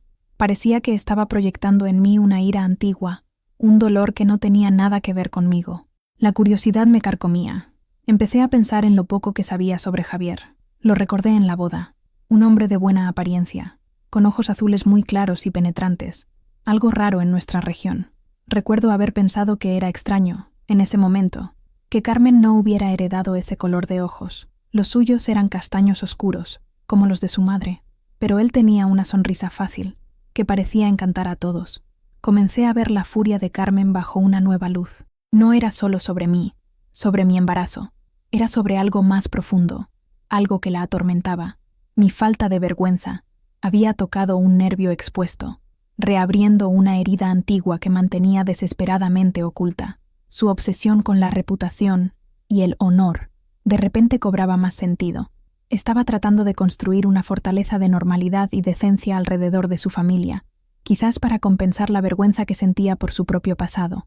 No sabía los detalles, pero sentí, con una certeza intuitiva, que el fantasma del padre de Carmen nos estaba atormentando a todos, y que, de alguna forma, su historia estaba entrelazada con la mía de una manera que aún no podía comprender. Por ahora, era solo una sombra, un susurro en el fondo de mi mente. Pero las sombras, como bien sabía, tienen el hábito de crecer y tomar forma cuando menos se espera. La frase de Carmen, repetida por Mateo, no salía de mi cabeza. Mi madre sufrió toda la vida por eso. Era como una pieza de un rompecabezas que no encajaba en ninguna parte. Necesitaba entender, no por chisme, sino para quizás comprender la raíz de la hostilidad que sentía hacia mí. Mi mejor fuente de información sobre el pasado de nuestra ciudad era, sin duda, mi círculo de bordadoras, especialmente Elena y doña Inés. Su memoria era un archivo vivo. En nuestra siguiente reunión, mientras trabajábamos, saqué el tema de forma casual. El otro día, me estaba acordando del padre de Carmen, Javier. Hace tanto tiempo que se fue. ¿Alguien lo recuerda bien? Elena dejó de bordar y me miró. ¿Javier?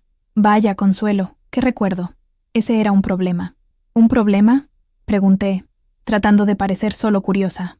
Ah, sí, dijo doña Inés, sin levantar la vista de su telar. Guapo como el diablo, y con el mismo poder de tentación. No era de aquí. Llegó a la ciudad ya adulto, para trabajar en una constructora. Conquistó el corazón de la pobre Soledad, la madre de Carmen, que era de una familia tradicional, pero sin mucho dinero. Tenía los ojos más azules que he visto en mi vida, añadió otra señora, llamada Guadalupe. Parecía un actor de cine, y él lo sabía. Le guiñaba el ojo a todas las mujeres, casadas o solteras. Un galán. Elena continuó la historia. Soledad se enamoró perdidamente. Su familia no lo aprobaba. Decían que no era de fiar. Pero ella se mantuvo firme, y se casaron. Tuvieron a Carmen. Por un tiempo pareció que iba a sentar cabeza, pero su naturaleza era otra. Comenzaron los rumores, dijo doña Inés. Bebía demasiado. Gastaba el dinero que no tenía. Y lo peor de todo, no podía ser fiel. Siempre había una historia, un cuchicheo sobre él y otra mujer. Escuchaba, fascinada y horrorizada. La imagen del hombre encantador de la boda comenzaba a desvanecerse, revelando algo mucho más oscuro. La pobre Soledad sufrió mucho, dijo Elena con tristeza. Intentaba mantener las apariencias por su hija, por el honor de la familia, pero la humillación era constante. Recuerdo verla en misa, el rostro siempre triste, intentando sonreír, pero los ojos no mentían. Adelgazó, enfermó de tristeza. ¿Y qué pasó? ¿Por qué se fue? Pregunté. Hubo un momento de silencio. Las mujeres se miraron entre sí. Fue doña Inés quien habló, la voz baja. Fue el escándalo final, la gota que colmó el vaso. Se involucró con una muchacha muy joven, hija de una familia importante de la ciudad. La familia de la muchacha lo descubrió, y el escándalo fue enorme. Amenazaron con acabar con él. Soledad finalmente lo echó de casa. Poco después, hizo las maletas y desapareció. Nadie supo más de él. La historia me impactó. Ahora entendía la amargura de la madre de Carmen, su obsesión con la reputación, y entendía el horror de Carmen a la idea de un escándalo familiar. Ella había vivido uno, en carne propia, cuando era niña. La vergüenza del padre ausente, el sufrimiento de la madre, los susurros de la ciudad. Todo eso había dejado cicatrices profundas en ella. Recuerdo algo curioso sobre él, dijo Guadalupe, pensativa. Además de los ojos azules, tenía una pequeña marca de nacimiento, aquí, en el cuello, justo debajo de la oreja derecha. Parecía una pequeña luna creciente, una marca de nacimiento, un detalle tan específico. Guardé esa información en mi memoria, sin saber por qué. La conversación cambió a otros temas. Pero la historia de Javier se quedó conmigo. Sentí una compasión inesperada por Carmen. No es que eso disculpara su crueldad conmigo, pero ahora, al menos, entendía de dónde venía. Su furia no era solo contra mi embarazo, era contra el fantasma de su padre, contra la posibilidad de que la historia se repitiera, de que su familia fuera, una vez más, el centro de un escándalo. Estaba luchando con todas sus fuerzas para no ser su madre, para no vivir la misma humillación. En su mente distorsionada, yo y Santiago éramos la personificación del comportamiento irresponsable que destruyó su infancia. Yo era la amenaza que podría hacer que su castillo de normalidad se derrumbara. El descubrimiento no cambió mi situación, pero cambió mi perspectiva. Mi batalla no era solo contra la ignorancia y el prejuicio. Era también contra los demonios personales de Carmen, demonios que ella, irónicamente, estaba proyectando en mí. El peso de su juicio todavía dolía, pero ahora tenía un contexto, una historia, y eso, de alguna manera, lo hacía un poco menos personal y un poco más triste. Los meses siguientes se arrastraron, cada uno trayendo nuevos desafíos y nuevas maravillas. Mi embarazo, contra todo pronóstico, progresaba bien. El doctor Morales me monitoreaba de cerca, con exámenes semanales. Seguía llamándome su milagro médico. Mi cuerpo se transformaba de maneras que nunca pensé que volvería a ver. Mi barriga creció, redonda y firme, un testimonio visible de la vida que se formaba dentro de mí. Sentía los movimientos del bebé, primero como un leve temblor, luego como patadas y volteretas vigorosas. Eran momentos de pura magia. Pasaba horas sentada en mi sillón, con las manos sobre el vientre, hablando con mi hijo. Lo llamaba mi pequeño colibrí, recordando el consejo de mis amigas bordadoras. Santiago era un compañero increíble. Leía libros sobre embarazo, aprendía sobre nutrición, me daba masajes en los pies hinchados. Su entusiasmo era contagioso. Comenzó a construir una cuna de madera en su antiguo taller de carpintería. Lo oía lijando y martillando, y el sonido de su trabajo era como una canción de cuna para el futuro. A pesar de la felicidad que sentíamos dentro de casa, el mundo exterior seguía siendo un lugar hostil. La barriga prominente atraía aún más miradas. Algunas eran de pura curiosidad, otras de claro desdén. Aprendí a construir una burbuja a mi alrededor, a enfocarme en Santiago, en mi bebé, en el pequeño círculo de amigos que me apoyaba. Hubo momentos de fragilidad, claro. Una noche me eché a llorar, exhausta física y emocionalmente. No sé si puedo hacer esto, Santiago. Soy tan vieja, tan cansada. ¿Y si algo sale mal? ¿Y si no tengo fuerzas para criar a este niño? Él me abrazó, me dejó llorar, y luego sostuvo mi rostro entre sus manos. Escucha, Consuelo, eres la mujer más fuerte que conozco. Has enfrentado la pérdida, la soledad, el juicio de un pueblo entero. Tienes más fuerza en tu dedo meñique que la mayoría de la gente en todo su cuerpo. Y no estás sola. Estamos juntos en esto. Estaré aquí para cambiar pañales, para las noches sin dormir, para todo. Lo lograremos. Sus palabras me dieron la fuerza que necesitaba. Mateo continuaba sus contactos furtivos. Parecía cada vez más infeliz. La casa es un infierno, mamá, me dijo una vez. Carmen está siempre tensa, irritada. Los niños lo sienten. Preguntan por ti. Sofía llora por la noche, diciendo que extraña a la abuela. Esas palabras fueron un cuchillo en mi corazón. Dile que yo también la extraño, mi hijo. Dile que la quiero mucho.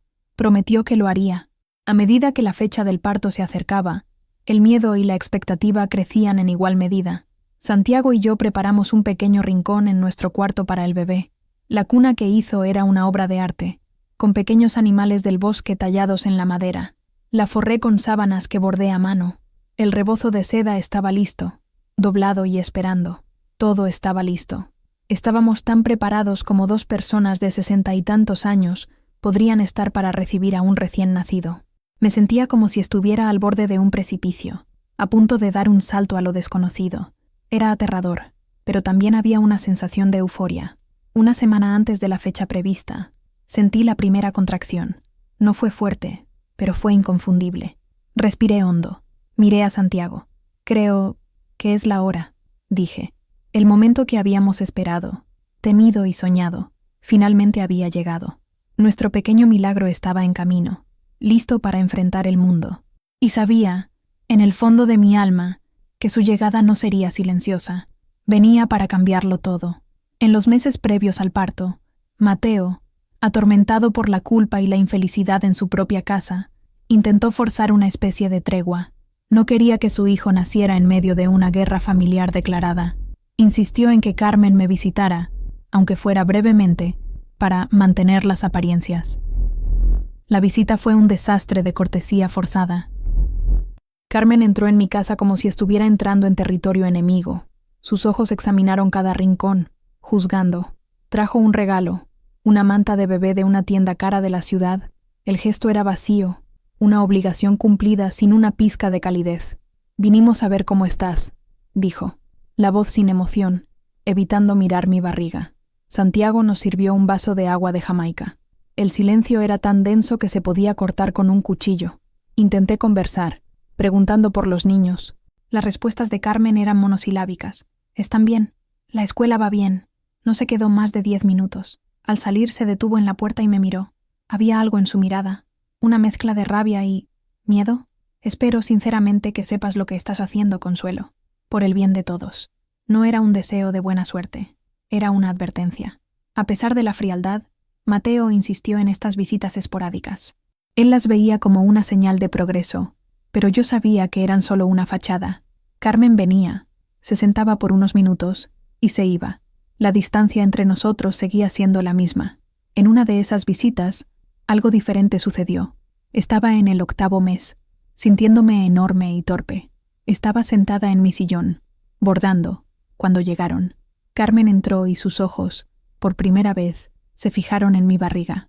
En ese preciso momento, el bebé dio una patada fuerte, visible bajo la tela de mi vestido. El rostro de Carmen se contrajo. Desvió la mirada rápidamente, pero lo vi. Vi un destello de algo que no era rabia. Era una emoción compleja, indescifrable. Quizás la realidad de esa vida, tan palpable, la había golpeado de una forma que no esperaba. No dijo nada. La visita fue corta como las otras, pero, por primera vez, sentí que una pequeña grieta había aparecido en su armadura de desprecio. La vida es terca, se impone, incluso a los corazones más endurecidos. Esta tregua frágil, sin embargo, no significaba paz. Significaba solo que la batalla estaba suspendida, no terminada. Carmen estaba esperando. ¿Esperando qué? No lo sabía, pero sentía que la llegada del bebé sería el catalizador para el enfrentamiento final. Mateo, en su afán de arreglar las cosas, no se daba cuenta de que solo estaba posponiendo lo inevitable. Quería una familia unida, pero la unión no se puede forzar. Necesitan hacer de la comprensión y el perdón, dos cosas que todavía estaban muy lejos de esa casa. Y así, esperamos, cada uno en su rincón del campo de batalla, el nacimiento que prometía ser tanto una celebración como una detonación. Mientras la tensión con mi familia continuaba, mi vida con Santiago se profundizaba en una paz y complicidad que eran mi verdadero sustento. No era solo mi esposo y el padre de mi hijo, era mi mejor amigo, mi confidente, el testigo silencioso de mi transformación. Las tardes en su taller de carpintería se convirtieron en uno de mis momentos favoritos. El taller estaba en el fondo de su casa, que ahora era nuestra casa. Era un espacio pequeño, con olor a aserrín, pino y barniz. Herramientas antiguas, gastadas por el uso, colgaban organizadas en la pared. Era su santuario, y él me lo abrió. Me sentaba en una silla cómoda que él colocó en un rincón para mí, con mi bordado en el regazo, mientras él trabajaba. El sonido de la madera siendo cortada, lijada y ensamblada era tranquilizador, y mientras trabajaba, hablaba. Me contó sobre su infancia en un pueblo en las montañas, sobre cómo aprendió el oficio con su padre. Habló de su difunta esposa, Laura. No hablaba de ella con tristeza, sino con un cariño tierno, como quien habla de una parte querida de su propia historia. Laura estaba llena de vida, me dijo un día, mientras barnizaba la cuna de nuestro hijo. Le encantaba la música. Nuestra casa siempre estaba llena de música. Ella me enseñó a bailar, ¿sabías? Yo tenía 2 pies izquierdos antes de ella. Sonrió con el recuerdo. Luchó valientemente contra la enfermedad. Hasta el final, no perdió la sonrisa. Me contó sobre sus hijos, sobre el dolor de verlos crecer y partir a la ciudad grande, sobre la soledad que sintió después de que Laura se fuera. Pensé que mi vida había terminado, Consuelo, confesó, la voz baja. Pensé que el resto de mis días sería solo esperar. ¿Esperar qué? No lo sé. El final, quizás. Iba al grupo de baile por insistencia de mi hija, pero no esperaba nada. Y entonces, te vi. Dejó de trabajar y me miró. los ojos llenos de una emoción que todavía me hacía sonrojar. Te vi sentada en ese rincón, con una dignidad, una fuerza silenciosa, y pensé, allí hay una mujer que entiende. No estaba buscando amor, estaba buscando un eco, alguien que supiera la misma canción de pérdida que yo. Sus historias llenaron los espacios de su vida que yo no conocía. Se volvió más real, más completo para mí. No era solo el hombre amable que bailó conmigo y me apoyó. Era Santiago, el niño de la montaña, el carpintero, el esposo de Laura, el padre nostálgico, el hombre que reaprendió a vivir. A veces, yo también compartía mis historias, cosas que no le contaba a nadie desde hacía años. Hablé sobre la pérdida de mi hijo Carlitos, un dolor que generalmente guardaba solo para mí. Santiago me escuchó en silencio, y cuando terminé, se acercó, y solo sostuvo mi mano, sin decir nada. Su silencio era más reconfortante que cualquier palabra. En esos momentos, en el refugio de su taller, construimos los cimientos de nuestra nueva familia. No estaba hecho de madera ni de clavos, sino de historias compartidas, de vulnerabilidades expuestas, de un profundo respeto mutuo. Nos estábamos preparando para ser padres de nuevo, pero también estábamos aprendiendo a ser compañeros de una forma nueva y más profunda. La cuna quedó lista. Era la pieza de mobiliario más hermosa que había visto. Santiago la llevó a nuestro cuarto y la colocó al lado de nuestra cama. Esa noche, nos quedamos los dos allí, de pie, mirando la cuna vacía. Es fuerte, como la madera de la que está hecho, dijo Santiago, colocando la mano sobre mi barriga. Será feliz aquí, Consuelo. Le creí, porque allí, en esa casa, en ese pequeño universo que habíamos creado, el amor era real, la paz era tangible, y eso, lo sabía, era la única herencia que realmente importaba dejarle a nuestro hijo. Las últimas semanas de embarazo fueron una mezcla de incomodidad física y una extraña serenidad. Mi cuerpo estaba pesado, mis pies hinchados, y dormir toda la noche era un recuerdo lejano. Sin embargo, una calma se instaló en mí. Había hecho las paces con mi situación, con mi decisión. El mundo exterior, con sus juicios, parecía distante, apagado. Mi rutina era simple. Me despertaba, desayunaba con Santiago, bordaba un poco, descansaba. Por la tarde, me sentaba en el patio, bajo la sombra de las bugambillas, sintiendo el sol en mi piel. Observaba a los colibríes que venían a beber el néctar de las flores y sentía una conexión con ellos. Son su energía vibrante y frágil. Elena y mis amigas bordadoras me visitaban con frecuencia, trayendo comida, chismes y risas. Organizaron un pequeño baby shower para mí. Fue en casa de Elena. Decoraron el patio con cintas de colores y me llenaron de regalos. Ropita de bebé tejida a mano, zapatitos de lana, un móvil de animales de fieltro. Fue un día de pura alegría, una celebración de la vida y la amistad femenina. Me sentí amada, protegida. Mateo llamó para decir que él y Carmen querían darme un regalo también. Me dieron un cochecito de bebé, moderno y caro. Fue entregado por una tienda. Le agradecí a Mateo por teléfono, pero el gesto, al igual que la manta, parecía impersonal, un intento de comprar la paz de conciencia. Santiago y yo pasábamos las noches leyendo en voz alta el uno al otro, o simplemente sentados en silencio, de la mano, escuchando música. Hablamos sobre nombres para el bebé. A Santiago le gustaban los nombres fuertes, como Emiliano o Arturo. Yo prefería nombres más suaves, como Gabriel o David. ¿Qué tal Alejandro?, sugerí una noche. Significa el defensor de la humanidad. Santiago sonrió. Alejandro, me gusta. Es un buen nombre, fuerte y amable al mismo tiempo. Y así, nuestro hijo fue bautizado antes incluso de nacer. Alejandro. La calma era tan profunda que a veces me asustaba. ¿Era la calma antes de la tormenta? Sentía que sí. Sabía que el nacimiento de Alejandro sería el punto de inflexión. Su llegada forzaría una confrontación, una resolución. La neutralidad ya no sería una opción para nadie. Una noche, tuve un sueño. Soñé que estaba en un río. A un lado de la orilla estaban Mateo, Carmen y mis nietos. Al otro lado estaba yo, con Santiago.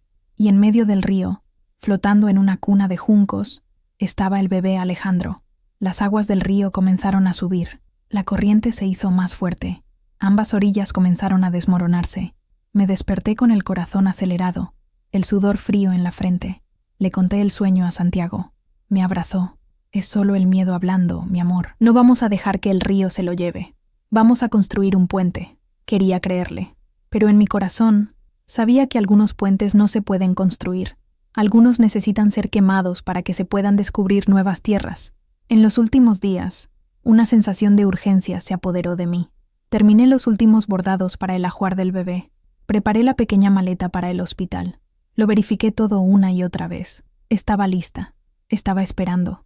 El mundo entero parecía contener la respiración, esperando conmigo. El telón estaba a punto de levantarse para el acto final de nuestra historia, y sabía que cuando el llanto de mi hijo resonara por primera vez, no sería solo el sonido de una nueva vida, sino el sonido de viejas mentiras comenzando a derrumbarse. Sucedió un martes, a primera hora de la mañana. El sol apenas había comenzado a pintar el cielo con tonos de rosa y naranja. Me desperté con un dolor sordo en la parte baja de la espalda, diferente a cualquier dolor que hubiera sentido antes. Era persistente, rítmico. Me senté en la cama, el corazón comenzando a latir más rápido. Santiago todavía dormía a mi lado, la respiración tranquila y profunda. Me quedé quieta por un momento, solo sintiendo. El dolor venía en oleadas, comenzando suave, creciendo en intensidad y luego disminuyendo. Eran las contracciones, sin duda. Con cuidado de no despertarlo, me levanté. Fui a la cocina y bebí un vaso de agua. La casa estaba en silencio, excepto por el tic-tac del reloj en la pared. Miré por la ventana. La ciudad todavía dormía. En ese momento, parecía que mi hijo y yo éramos las dos únicas personas despiertas en el mundo, compartiendo un secreto, un trabajo. Una oleada más fuerte de dolor me hizo jadear. Me apoyé en el fregadero, respirando hondo, como el doctor Morales me había enseñado. Cuando pasó, una sensación de poder y miedo me invadió. Estaba sucediendo de verdad. Volví al cuarto. Santiago se movió y abrió los ojos. Me vio de pie, al lado de la cama, y supo de inmediato. ¿Empezó?, preguntó, la voz ronca de sueño, pero instantáneamente alerta. Asentí. Creo que sí. Todavía no son muy fuertes ni muy seguidas. Se levantó de un salto, la calma que siempre mostraba dando paso a una agitación nerviosa y adorable. Ok. ¿Qué hago? ¿La maleta? Cojo la maleta. El coche. Necesito revisar los neumáticos. El hospital. ¿Debo llamar al doctor Morales ahora? Reí, a pesar del dolor. Calma, mi amor. Todavía tenemos tiempo. ¿Por qué no preparas un té para nosotros? Y luego podemos llamar al médico. Su agitación me calmó. Mientras se afanaba en la cocina, me vestí lentamente. Me puse un vestido cómodo y me recogí el pelo. Me miré en el espejo. Mi rostro estaba pálido, pero mis ojos brillaban. Tenía miedo, pero también estaba lista. Había esperado este día, este momento. Llamamos al doctor Morales. Nos dijo que cronometráramos las contracciones y fuéramos al hospital cuando estuvieran cada 5 minutos. Las horas siguientes pasaron como un borrón. Santiago y yo caminamos por el patio. Me sostenía durante cada contracción, respirando conmigo. Entre ellas conversábamos, bromeábamos. Había una intimidad increíble en esos momentos, una sensación de estar completamente solos y unidos en nuestro propósito. Llamé a Mateo. Era mi deber, a pesar de todo. Empezó mi hijo, le dije. Hubo un silencio al otro lado. Luego, lo oí decir, con la voz ahogada, a Carmen. Es mi madre. El bebé está naciendo. Vamos para el hospital, me dijo. Estaremos allí. Las contracciones se hicieron más fuertes, más cercanas. El dolor era intenso, una fuerza de la naturaleza que se apoderaba de mi cuerpo. Llegó la hora. Santiago, dije jadeando, tenemos que irnos. Ahora. Me ayudó a subir al coche. El viaje al pequeño hospital de la ciudad fue el más largo de mi vida. Cada bache en el camino era una agonía. Santiago sostenía mi mano, el rostro tenso de preocupación.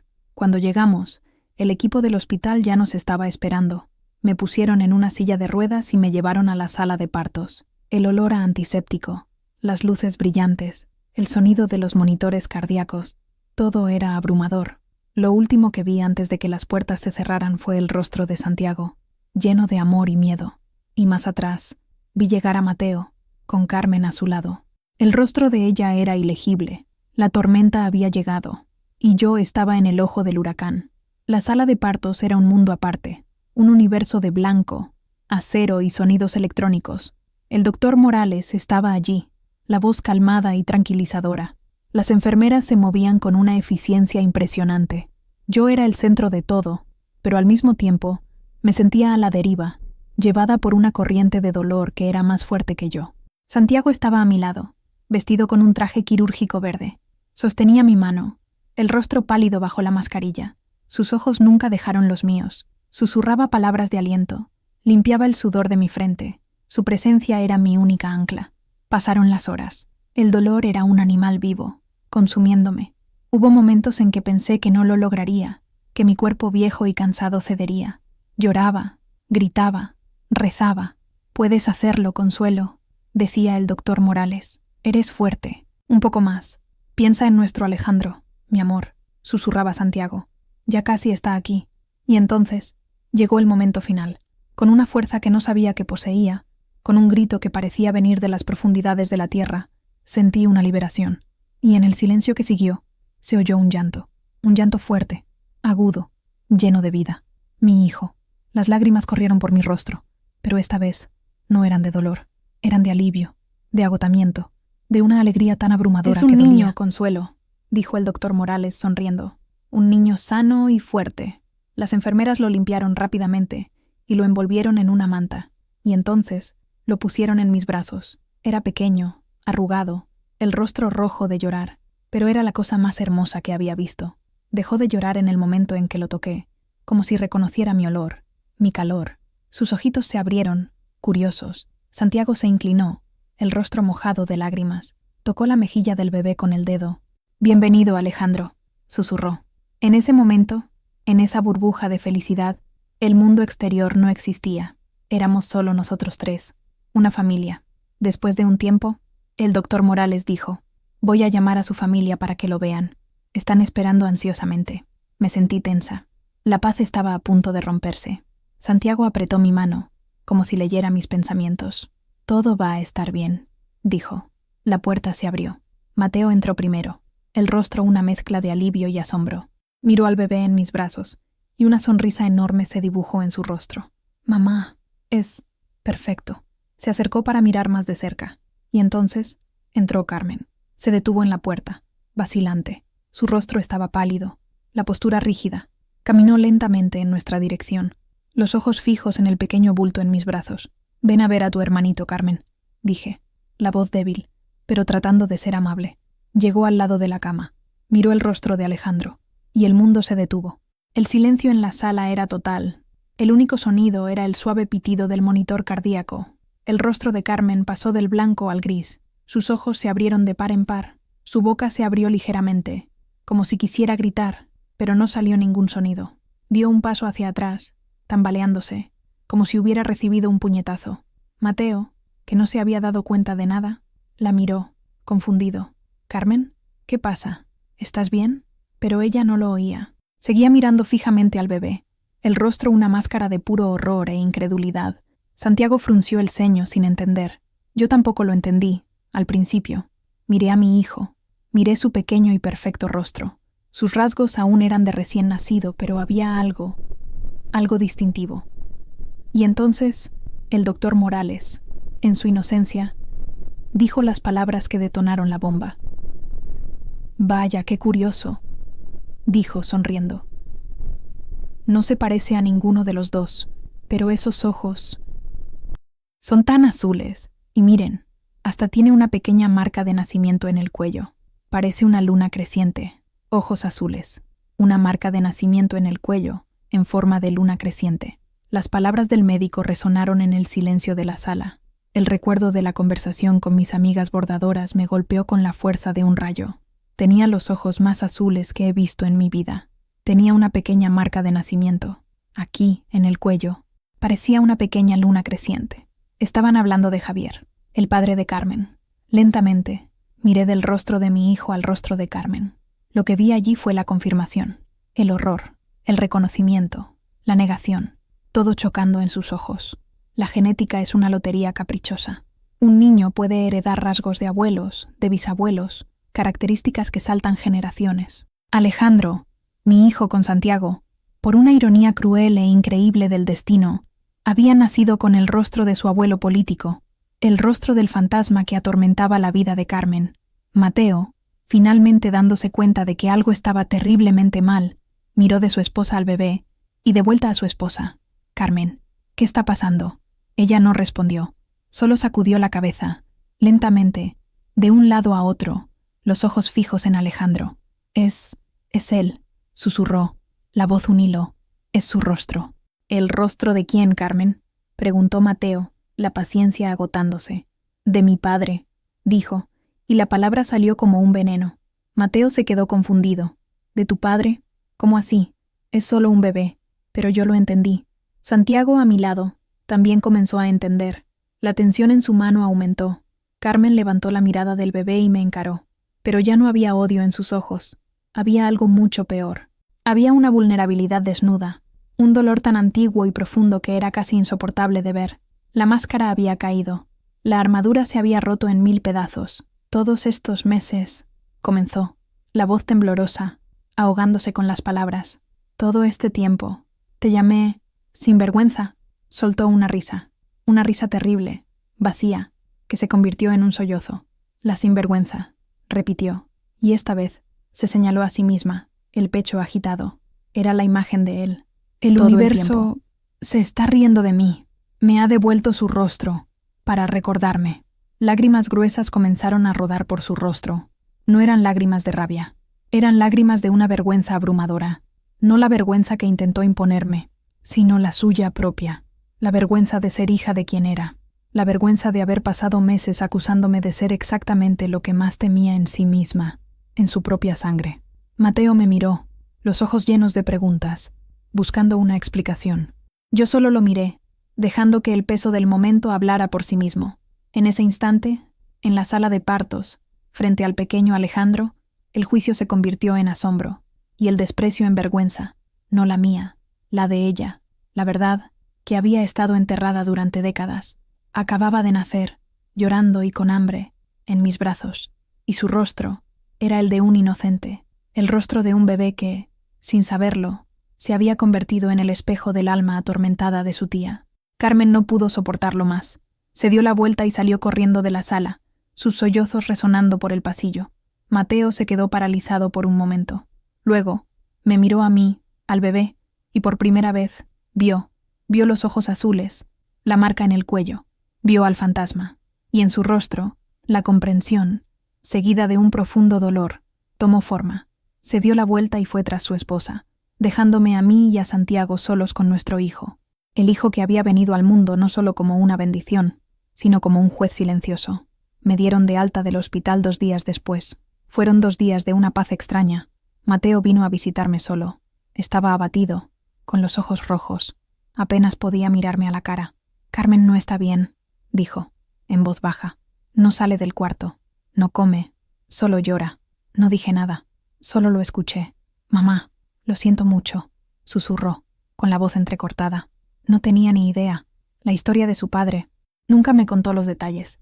La humillación, el escándalo. Cargó con eso sola toda su vida. Y ella lo volcó todo en ti.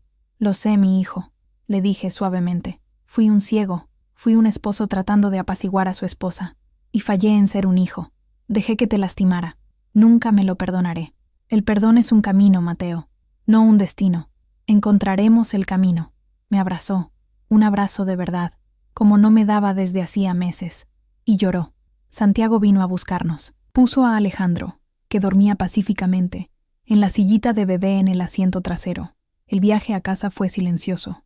Miraba por la ventana, las calles familiares de Oaxaca. Todo parecía igual, pero nada era lo mismo. El mundo había cambiado de color. Cuando llegamos a casa, Elena y mis amigas bordadoras estaban allí.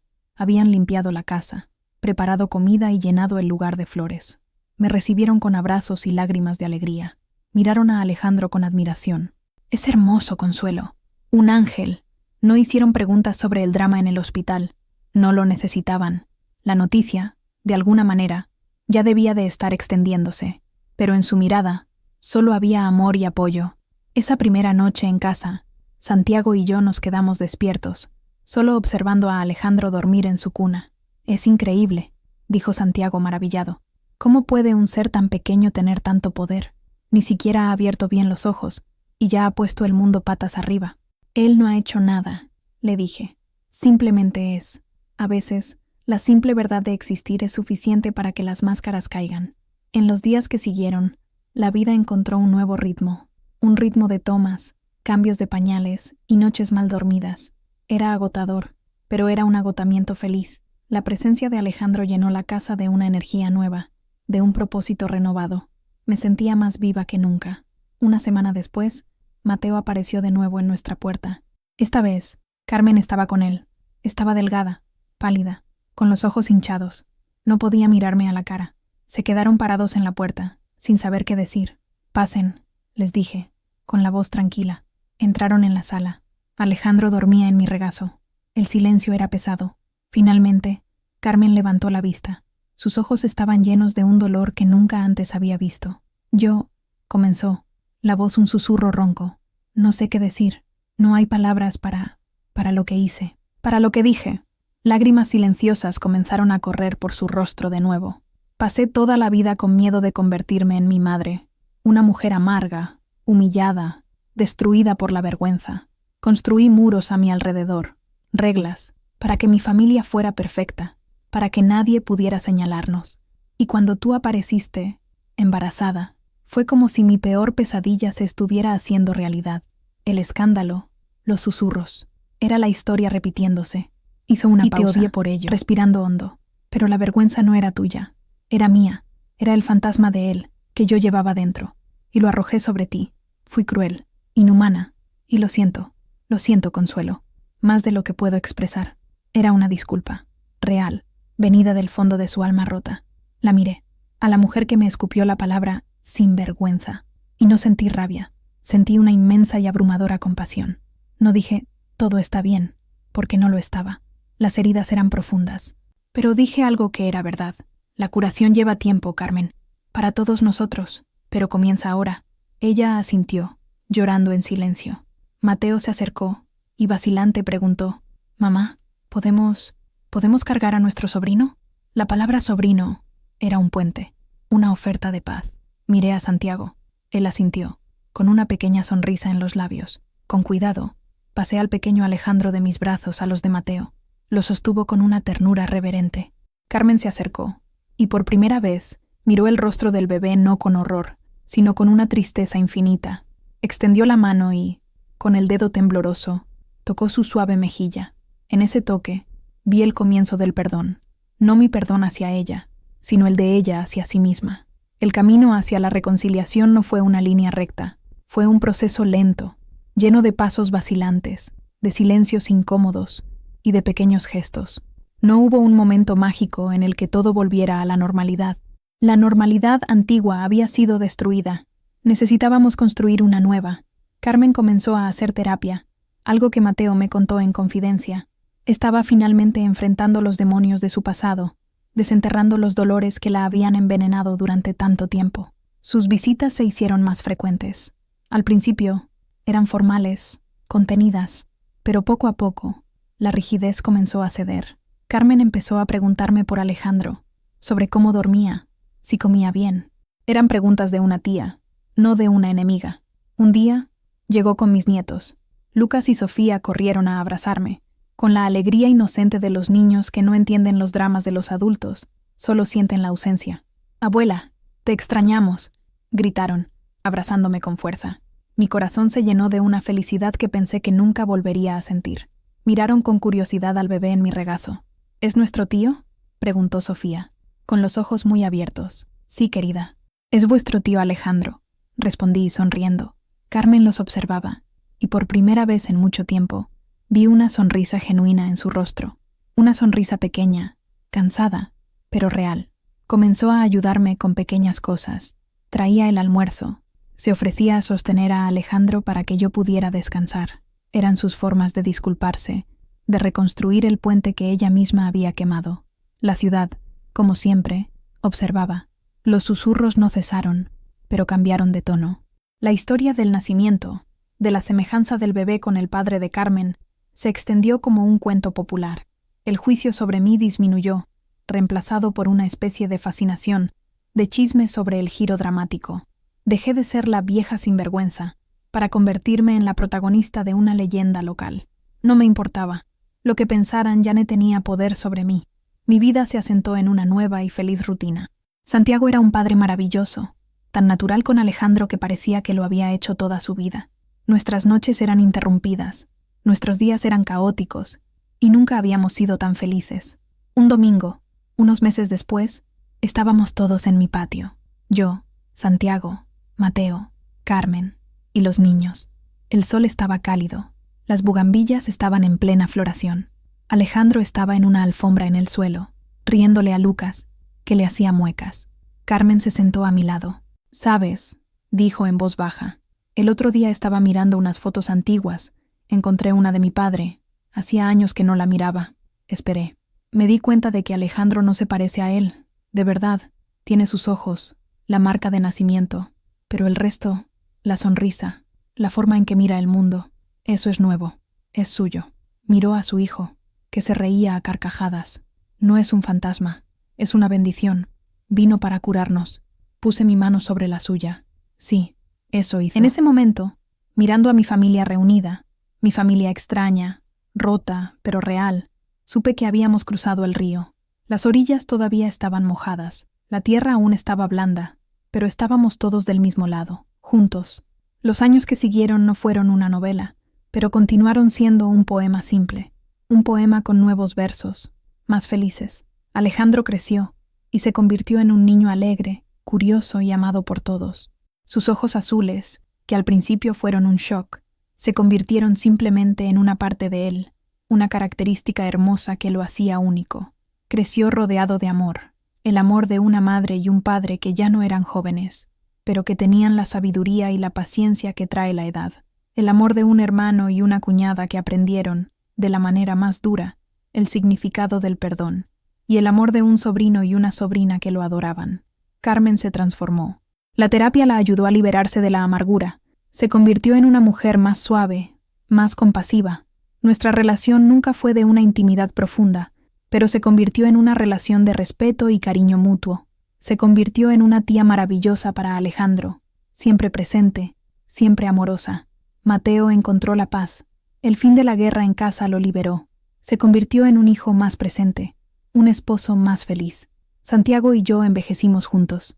Nuestras manos se arrugaron más, nuestros cabellos se volvieron más blancos. Corrimos detrás de un niño pequeño por el parque. Contamos cuentos a la hora de dormir. Fuimos a reuniones de padres en la escuela. Vivimos una segunda paternidad que nunca habíamos imaginado, y fue la mayor aventura de nuestras vidas. Mi casa continuó siendo un refugio, pero ahora un refugio ruidoso, lleno de risas de niño, de juguetes esparcidos por el suelo. Continué con mis bordados, enseñando el arte a Sofía, que mostraba un talento sorprendente. La ciudad se acostumbró a nuestra historia. Nos convertimos simplemente en una familia más, con nuestras peculiaridades. La gente me saludaba en la calle con un respeto que antes no existía. Ya no era un escándalo. Era doña Consuelo, la madre del pequeño Alejandro. A veces, por la noche, cuando la casa estaba en silencio, me sentaba en mi sillón y miraba el retrato de Ricardo, y sonreía. La vida que tenía ahora era tan diferente de la que viví con él, pero sabía, de alguna manera, que él estaría en paz. Aprendí que la vida no se detiene a los 60, ni a los 70. No se detiene mientras el corazón siga latiendo. Aprendí que el amor puede llegar en cualquier momento, de formas inesperadas, y que una familia no se define por reglas o convenciones, sino por la capacidad de romperse y reconstruirse, más fuerte que antes. Mi historia comenzó con una palabra de odio, sinvergüenza. Pero no terminaría ahí. Terminaría con otras palabras: amor, perdón, familia, recomenzar, y la más importante de todas, vida. La vida terca, resiliente y milagrosa que siempre, siempre encuentra un camino. Hoy tengo 73 años. Alejandro tiene 7. Es la luz de mi vida. Tiene la amabilidad de Santiago, mi terquedad, y unos ojos azules que cuentan una historia increíble sin decir una palabra. Estoy sentada en el patio de mi casa. El mismo patio donde lloré de soledad, donde caminé en trabajo de parto, donde vi a mi familia despedazarse y reunirse. El sol de la tarde se filtra a través de las hojas de las bugambillas, creando patrones de luz y sombra en el suelo. Alejandro está jugando con Lucas y Sofía. Su risa es la música más hermosa del mundo. Carmen y Mateo están aquí. Vienen casi todos los domingos. Carmen trajo un pastel que ella misma hizo. Ella y yo conversamos con la facilidad de viejas amigas. Hablamos de los niños, del jardín, del precio del tomate. El pasado no ha sido olvidado, pero ha sido perdonado. Las cicatrices permanecen, como un recordatorio de la batalla que libramos, pero ya no duelen. Santiago está a mi lado, sosteniendo mi mano. Nuestras manos, juntas, cuentan la historia de una vida entera. Lo miro, a su rostro amado, y siento una gratitud tan profunda que me falta el aire. Él me salvó. Ya no soy la mujer silenciosa que se escondía detrás de sus bordados. La maternidad tardía me dio una nueva voz, una nueva fuerza.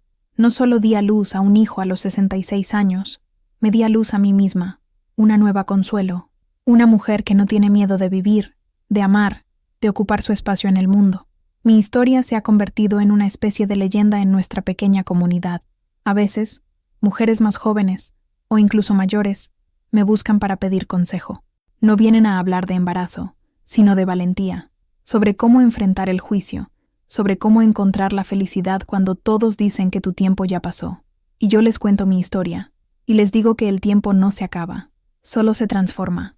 La palabra sinvergüenza perdió todo su poder sobre mí. De hecho, le he dado un nuevo significado. Quizás sí soy una mujer sin la vergüenza de ser feliz, sin la vergüenza de amar en la vejez, sin la vergüenza de tener una familia que no encaja en los moldes. Y si eso es ser una sinvergüenza, entonces llevo el título con orgullo. La vida, como los hilos de mi telar, teje patrones que no siempre entendemos en el momento. A veces, es necesario dar un paso atrás para ver el diseño completo. Mi historia fue tejida con hilos de dolor, de juicio y de miedo, pero también con hilos de amor, de resiliencia y de milagros inesperados. Si mi viaje, de alguna forma, ha tocado su corazón o le ha hecho pensar sobre las historias ocultas en su propia familia, entonces mi propósito se ha cumplido. No olviden suscribirse al canal, dejar su me gusta y compartir en los comentarios lo que sintieron al escuchar este relato. Cada familia es un universo, y cada vida, un poema que merece ser leído. Gracias por escucharme.